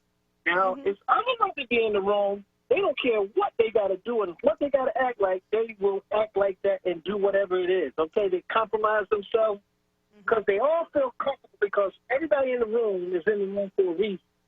And that's just the way they are. But Kia Gray, I've never seen her compromise herself ever, ever, ever. I mean, she say what she has to say. She fight for what she's going to fight for. And that's it. She's just a pure lady. All right, George. I love you to death, but I'm going to have to cut you short because I have Charles still from Northwest, and I got to take Larry Krasner, who's on the line. Okay? Can I say one thing? One more thing, because I love you. I hope Larry gets rid of the person that gave him that idea of that money he's talking about, because the Chamber of Commerce and all the money people, that's a political suicide, you know? I don't know. I have no idea what you're talking about, but I'll ask him. That program he's talking about. Whoever suggested it to him, he should fire him because that's political suicide. I don't know. I still don't know what you're talking about, George. What program? He'll explain it. The money he's asking for the fund for whatever that is. Believe me, all the money people in the city, they all Larry. I mean, that's suicide, you know, but I would say no matter what. Yeah, but you've always been on here loving up on Larry Krasner, man. What you fussing about now? I say I'm with Larry. I'm just okay. All right, just checking. Okay, I got to go, George. Bye, honey. Bye. Talk to you tomorrow, okay? Or Thursday. All right, Charles from Northwest quickly, and then I have to take the district attorney. How are you, sir? I was considering assisting D.A. Krasner and him furthering his career as far as being a politician. Okay. However, I would like for him to explain the latest ruling in regards to the boxes that he found in his office related to the Mumia Abu Jamal case. Okay, all right. Lord, poor D.A. Krasner. I don't know if he thought he was coming. Okay, so explain the latest ruling of the boxes found in his office. Yes, Okay. He found boxes in his office that was related to the Mumia Abu Jamal case that was evident. Mm-hmm. And now my understanding is that he's not willing to submit it to Mumia's attorneys. Okay. So that was the protest that they put up. They sent a media thing the other day. I didn't get to really take a look at it because as far as I knew, D.A. Krasner was looking into Mumia's case, and I didn't know what changed. So okay, all right, he's on the line. Anything else you'd like to talk about, sir? I'll call you another time. All right, call me. Yeah, because we're going to be on. So talk to you soon. Thank you so much for being on. Bye-bye. All right, let's see. Lawrence S. Krasner was officially sworn in on January 2nd, 2018 as the City of Philadelphia's 26th District Attorney. Before being elected District Attorney, Mr. Krasner served off counsel at Greenblatt Pierce Fund and Flores LLC, and going on and on and on. I do know that District Attorney Krasner is running again for office, and so he's resided in Philadelphia for over 30 years with his wife of 28 years. A judge who I worked with in a system where they were diverting people who would get into the system and get into trouble by using people like myself as mentors that followed them for a whole year. I bet you D.A. Krasner did not know that about me. His wife has been a judge in the Court of Common Pleas for 17 years. They have 2 adult sons. Good afternoon, sir. How are you? Good afternoon. I'm delighted to hear that you worked with Lisa, my wife, on the mentor program. She, by the way, has retired as a judge, and she started her own mediation company where she basically works she basically does private work as a judge, and then she does some pro bono stuff. Yes. And time has marched on, so we're married 32 years now. But I'm delighted to hear that you worked on that. That's the work that you did and you did was wonderful with the mentor program. Thank you. The mentor program was so good. I remember going into taking one of my mentors who was almost 30 years old, African American male, drug charge, and they were trying to divert him out of the system. And he and I would meet with him once a week. Not mentioning names, not talking about any of this stuff. I just want to give people an idea. I didn't get paid for it either, right? I just stood in the gap with a bunch of other mentors and social workers and lawyers through your wife, and we all met once a month to talk about what we were doing. And this one particular month, I showed up, and I'm sitting in my usual spade in the corner, and they called me up to the front, and it was a male judge, and he says, "We heard that you took your mentor all the way out to King of Prussia to get a case against him dropped so that he could go ahead and get his license back." And I said, yes. And they all looked at me like I had 5 heads and said we had never seen a mentor do anything like that, And we got him back his license, helped him to get his birth certificate, and he was able to graduate from the system and never looked back. Right? Because he was able to do the things he needed to do. So thank you to your wife and all the people who are involved in the mentor program where I quietly did that with my crazy self. Thank you for doing that. My wife was getting paid. You weren't. No, I was not. And they put me through the ringer too. I had to pass all these tests and things. I had to be who they said I thought I was. So it was good. But I quietly did that for a couple of years, and this was good stuff. All right. So now you and I are going to talk about a couple of things here. The first one we're going to deal with. Thank you so much for being on. Jane reached out to us, and so I'm glad that we're able to have you on. Is the Mumia Abu Jamal case. What is going on there, sir, in your own words? So we are, I can talk about a fair amount of it. I can't talk about all of it because it's pending. Okay. I can tell you this. We're 40 years in. This case now relates to a killing that occurred in 1981. And we're in 2021. It's been going on a long time. It has taken a lot of twists and turns. I'm not actually sure what anybody's upset about recently, but I can give you my best guess. So what is your best guess? So what has been going on recently? I heard your caller asking very intelligent questions, but the information is a little bit incorrect. So we did find 6 boxes. We found them in the office I guess it was about 2 years ago, and we did what we should do, which is we revealed that to the court, and we allowed the attorneys for the other side to take a look at those boxes. That happened a very long time ago. Those attorneys raised some claims based upon those boxes, and, you know, our position at that time was that those were claims that should be decided, partly because it is my belief that when someone has a claim, it should be decided. And partly because what has happened around the Mumia Abu Jamal case, in my opinion, is there's a lot of misunderstanding. There are people who take a 100% pro-Mumia position on one side, other people on the other side who take a 100%, you know, Mumia should be executed position on the other side, or they did for years. And a lot of them are not talking about the same information. So I'm a believer that you shine light on the situation, you get to the bottom of the issues, you find out what it is, and then you get some closure. I mean, we're at a point where a number of these witnesses have passed away. Right. So it's time to get through this. So the whole thing ended up on appeal, and the court recently said that took the position that too much time had passed with Mumia Abu Jamal's claims, and therefore, because so much time had passed, he couldn't raise that issue. This is not our decision. It is not our determination. You know, it is a different court correctly stating the law. Our position from the beginning has basically been, with all cases all the time, we would like to get to the bottom of any issues if there are issues. You know, the thing that's so ironic about this is the Mumia supporters come and they protest in front of our office, which they have every right to do, and I respect that. But they seem to be ignoring the fact that the hardcore anti-Mumia people have not just come and protested against this. They actually tried to get me removed from the case, claiming that I was, you know, so inclined to favor Mumia Abu Jamal that I couldn't possibly be fair to them.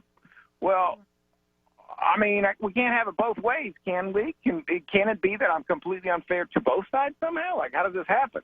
But it is an illustration of what's happened around this case. My administration has been working diligently. We have exonerated 18 people over the space of 3 years. Mumia Abu Jamal is not one of them. Right. But I think that we've made it really clear that we are trying to be fair in every way that we can, and that's just not enough for some people. It's not enough for some people who are attached to the idea that Mumia is 100% guilty and that at all costs he must stay there. And it's not enough for some people who are 100% attached to the idea that Mumia did nothing wrong. So, you know, it's what happened. It's part of the job. I don't complain about it, but, you know, I do think it's a little silly that no one is noticing that the other side, that both sides are 100% sure that I'm biased against them. So let me ask you this. It's been 40 years. What is going to happen to those boxes? Will those boxes never show up in the light of day now? The contents of those boxes have been shown to the defense. They were given as much time as they needed to go through those boxes and take anything that seemed new. You know, often, and to use it as they would and to file whatever motion. My expectation is that this case will continue, that it will go on. You know, there have been some odd developments. Some of you may be aware that Justice Castile, who was on our Pennsylvania Supreme Court for some time, became the subject of all kinds of litigation because the U.S. Supreme Court determined that Justice Castile had worn two hats in a way he shouldn't have. He had been the DA for a period of time, and then later, as a judge on appeal, he had dealt with some matters where he had been a DA in a way the U.S. Supreme Court thought was too close, that he was just conflicted. He was too involved. So the Mumia case is going on an extraordinarily long period of time. That was the most recent development. It happened during the period of time when we came into office and we found these boxes by chance. We have tried to be as transparent as we can because we need to be fair to both sides, not some of the time, but all of the time. But, you know, as it stands now, I expect that Mr. Abu Jamal's attorney will continue to push vigorously for him. I expect my office will continue to be 100% fair. We're going to make people angry because, you know, you have two sides that are just dug in, and they have their positions, and they're not going to be persuaded away from their positions. And that's, you know, that's how it is. We respect that they're entitled to take those opinions. We are happy to take the heat. Yeah. Well, then listen. Let us be clear. The idea that my office has hidden these boxes, oh, no, we haven't. Those boxes were not turned over for many years by the prior administration. We found them. We found them separated from the other boxes. We found them even though they were not even listed in that database of the other boxes. And as soon as we did the right thing, which is to tell the court, and it was to tell the defense and to give them a to look at the materials inside. And so the people who are fighting on either side need to continue to do their work to get what they need heard. This case has been interesting and incredibly intriguing, and I suspect that there's way more here than meets the eye, but only time will prevail. Hopefully Mumia won't die before something comes out of this, but again, you're probably going to be in and out as district attorney before any of this stuff is solved, because again, 40 years, right? This has been going on long before you got here, and we just want to make sure that due process is happening on either side, because as a district attorney, you got to work for either side to make sure you can help them. I have a couple other questions for you, but I have to take a quick break, so can you hold on 1 second for me, please? Sure thing. All right, sure.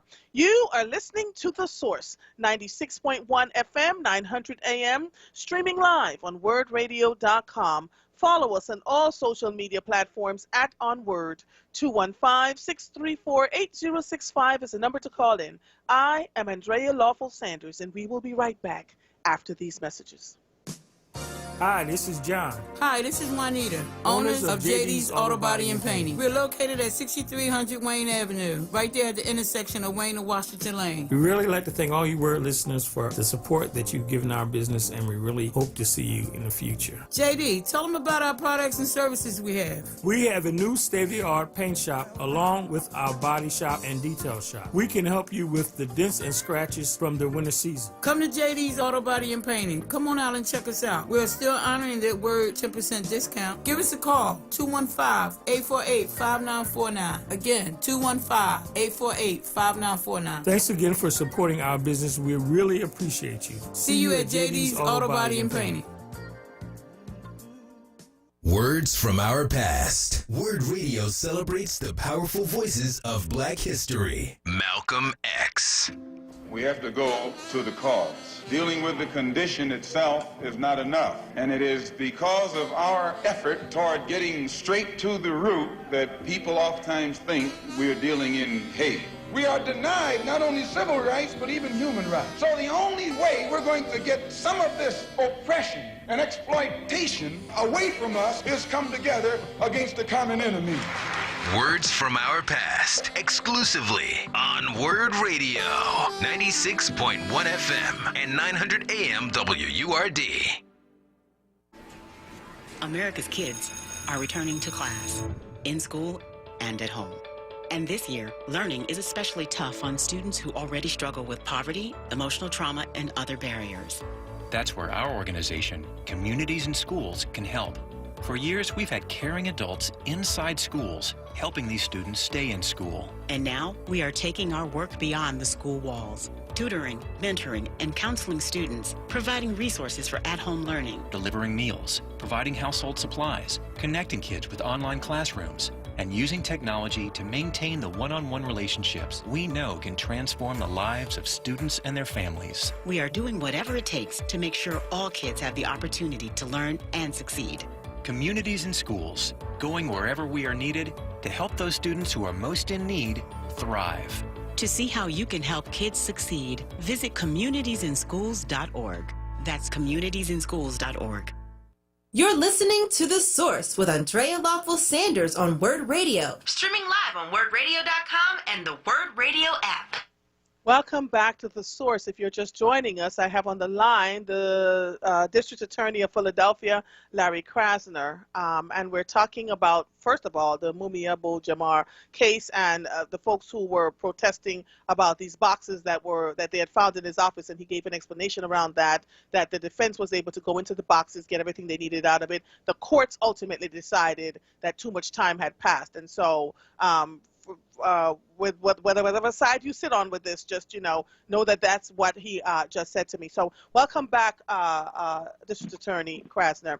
We know that you are running for re-election. We've been talking about the May primaries and what's going on. And so there's a couple of questions that I have for you. One of them is, and I want to give you an opportunity to explain how you responded to the recent stuff going on in your office with Anthony Bocci and the fact that Josh Shapiro, Attorney General, dropped the charges against Cassandra Franklin. How do you handle cases like that when your employees may be accused of biases in your office? Not anything you did, but the employees. Well, how do you handle that piece? Well, the story is a little bit bigger than that. The reporting has covered some of it, but not all of it. This was a situation, you may recall, where Bocci, who at the time was the head of the homicide unit, was actually returning from a crime scene. In the evening, it was a shooting, I believe, of 4 people, including a couple of teenagers. And he had the best way to put it, I guess, would be a traffic situation.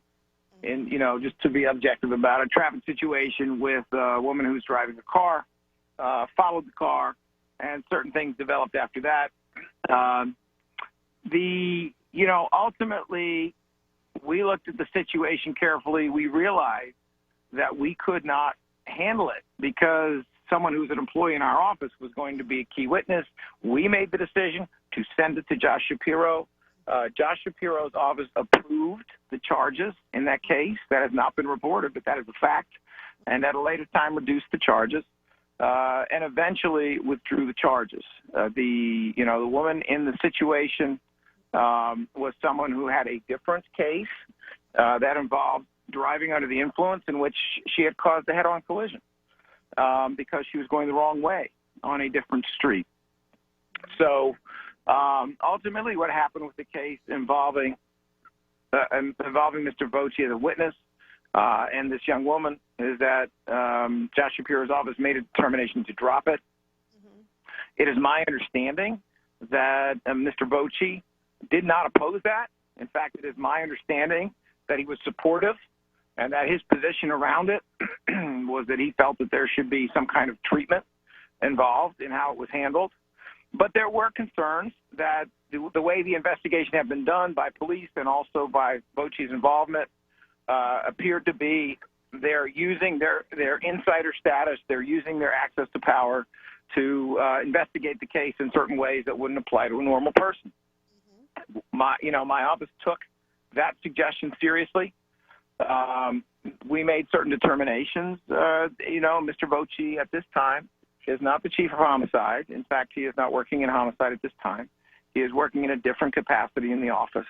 And we don't comment at length on personnel matters, decisions or disciplinary matters. So it is a situation, like many situations, that has a little complexity to it.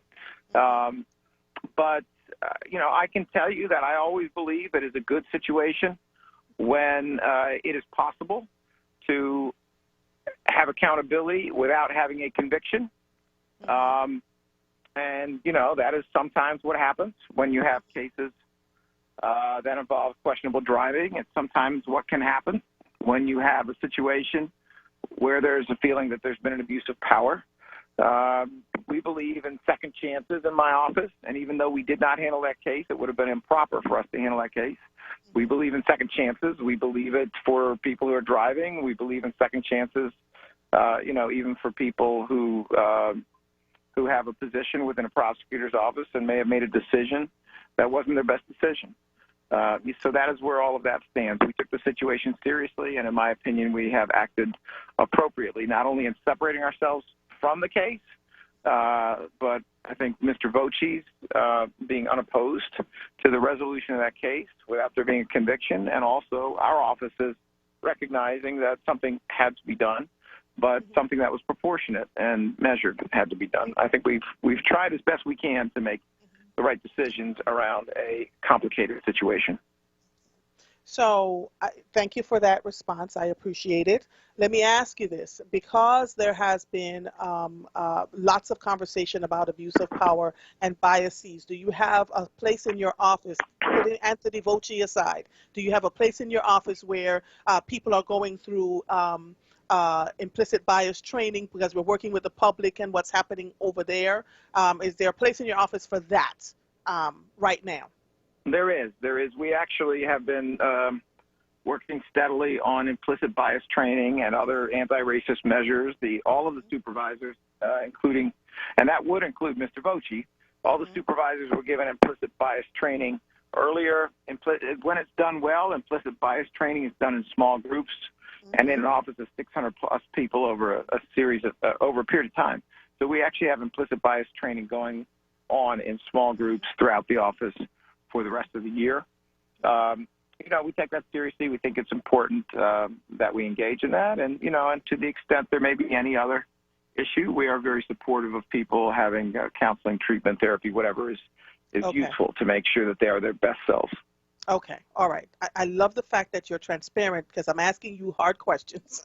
Let's talk about the amount of killings that are happening in this city.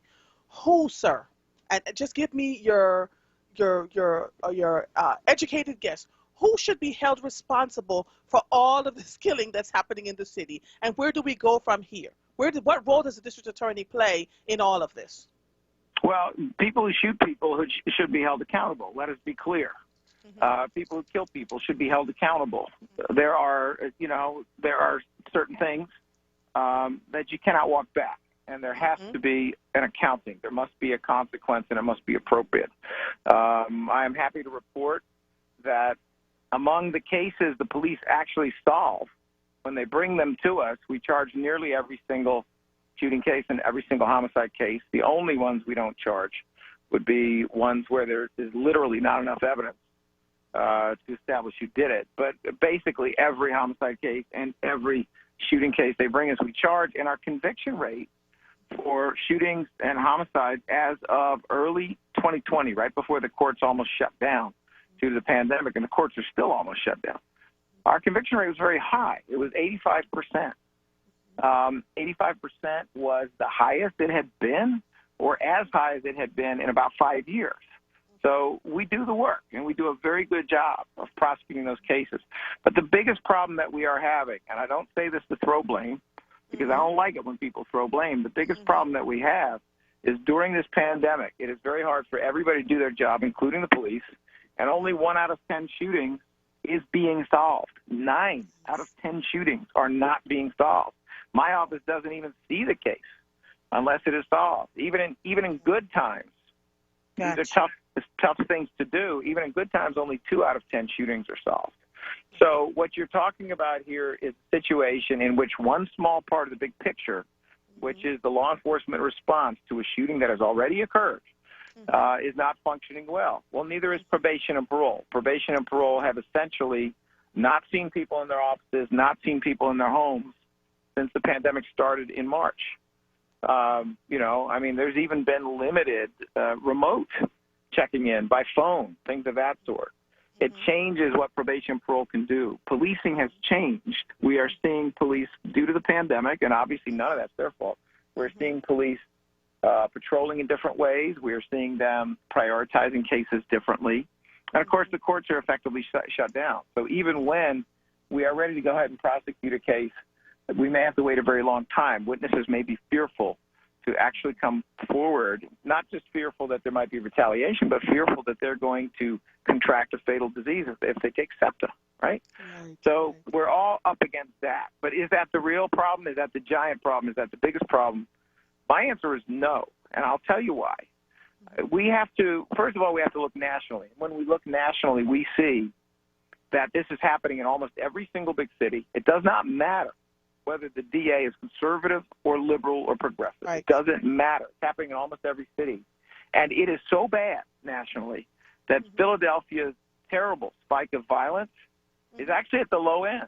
There was an article put out by NBC, and it was based on national studies, but out of I think it was 34 cities they looked at, Philadelphia was not number 1 for being the worst, or number 2. Philadelphia was actually number 23 out of 34 cities in terms of the increase in gun violence that had occurred there. If you go back to January the 1st, the amount of increase in Philadelphia in 2020, which was a terrible level of increase in gun violence, which was close to 40%, that was the average across the country for cities. It was the average amount of increase that occurred. There were some cities that were thrilled. They only increased 25%. And there were other cities that were dealing with 98% increases, 85% increases, right? So I say that not to say it's okay. It's not okay. You know, it is not okay when more people are being shot. But I say that to say something national is happening. It is not local. It is not about politics, no matter how much the head of the FOP, that Trump-loving individual, would like to play this as a political thing. And I know what it is. And my opinion is not just mine. It is supported by criminologists, some of them, you know, not on the same page with me at all, but it's supported by criminologists across the country. What has happened here is the pandemic. And what is going to bring this under control quickly is going to be the widespread distribution of vaccinations. So you may say, why? How does the pandemic do this? Well, put aside what I just said about everything in law enforcement changing. Think about what it means. When rec centers are closed all over a city that has had them, when pools are closed in the summertime all over a city, when summer job programs are closed, when all kinds of just normal jobs out there in the marketplace do not exist, think about what happens when you have students who don't even go to a classroom in many situations anymore. They don't interact with each other in ordinary ways. Think about what happens when you take illegal drug markets, which exist all over the country and always have, and you have this big economic disturbance where a lot of people who are making $40,000 or less have lost their jobs. Right? DA Krasner, let me say this. We are 2 minutes over time. I have another show coming in. Can I get you back on? Because we're having a good conversation here. Can I get you to come back on the air? I'd love to, yes. Okay. Thank you so much. They're not about to kick me out because I'm 2 minutes over. But thank you so much, and we'll talk again soon. We'll reach out to Jane, Thank you okay? so much. All right. Bye-bye. Bye-bye. All right, y'all. We are 2 minutes past the time here. This was such a good conversation. I hated to interrupt him, but Michael's like, we got to go. Coming up next is Evening Words with Nick Taliaferro. I am Andrea Lawful Sanders. I'll see you when I see you. Goodbye.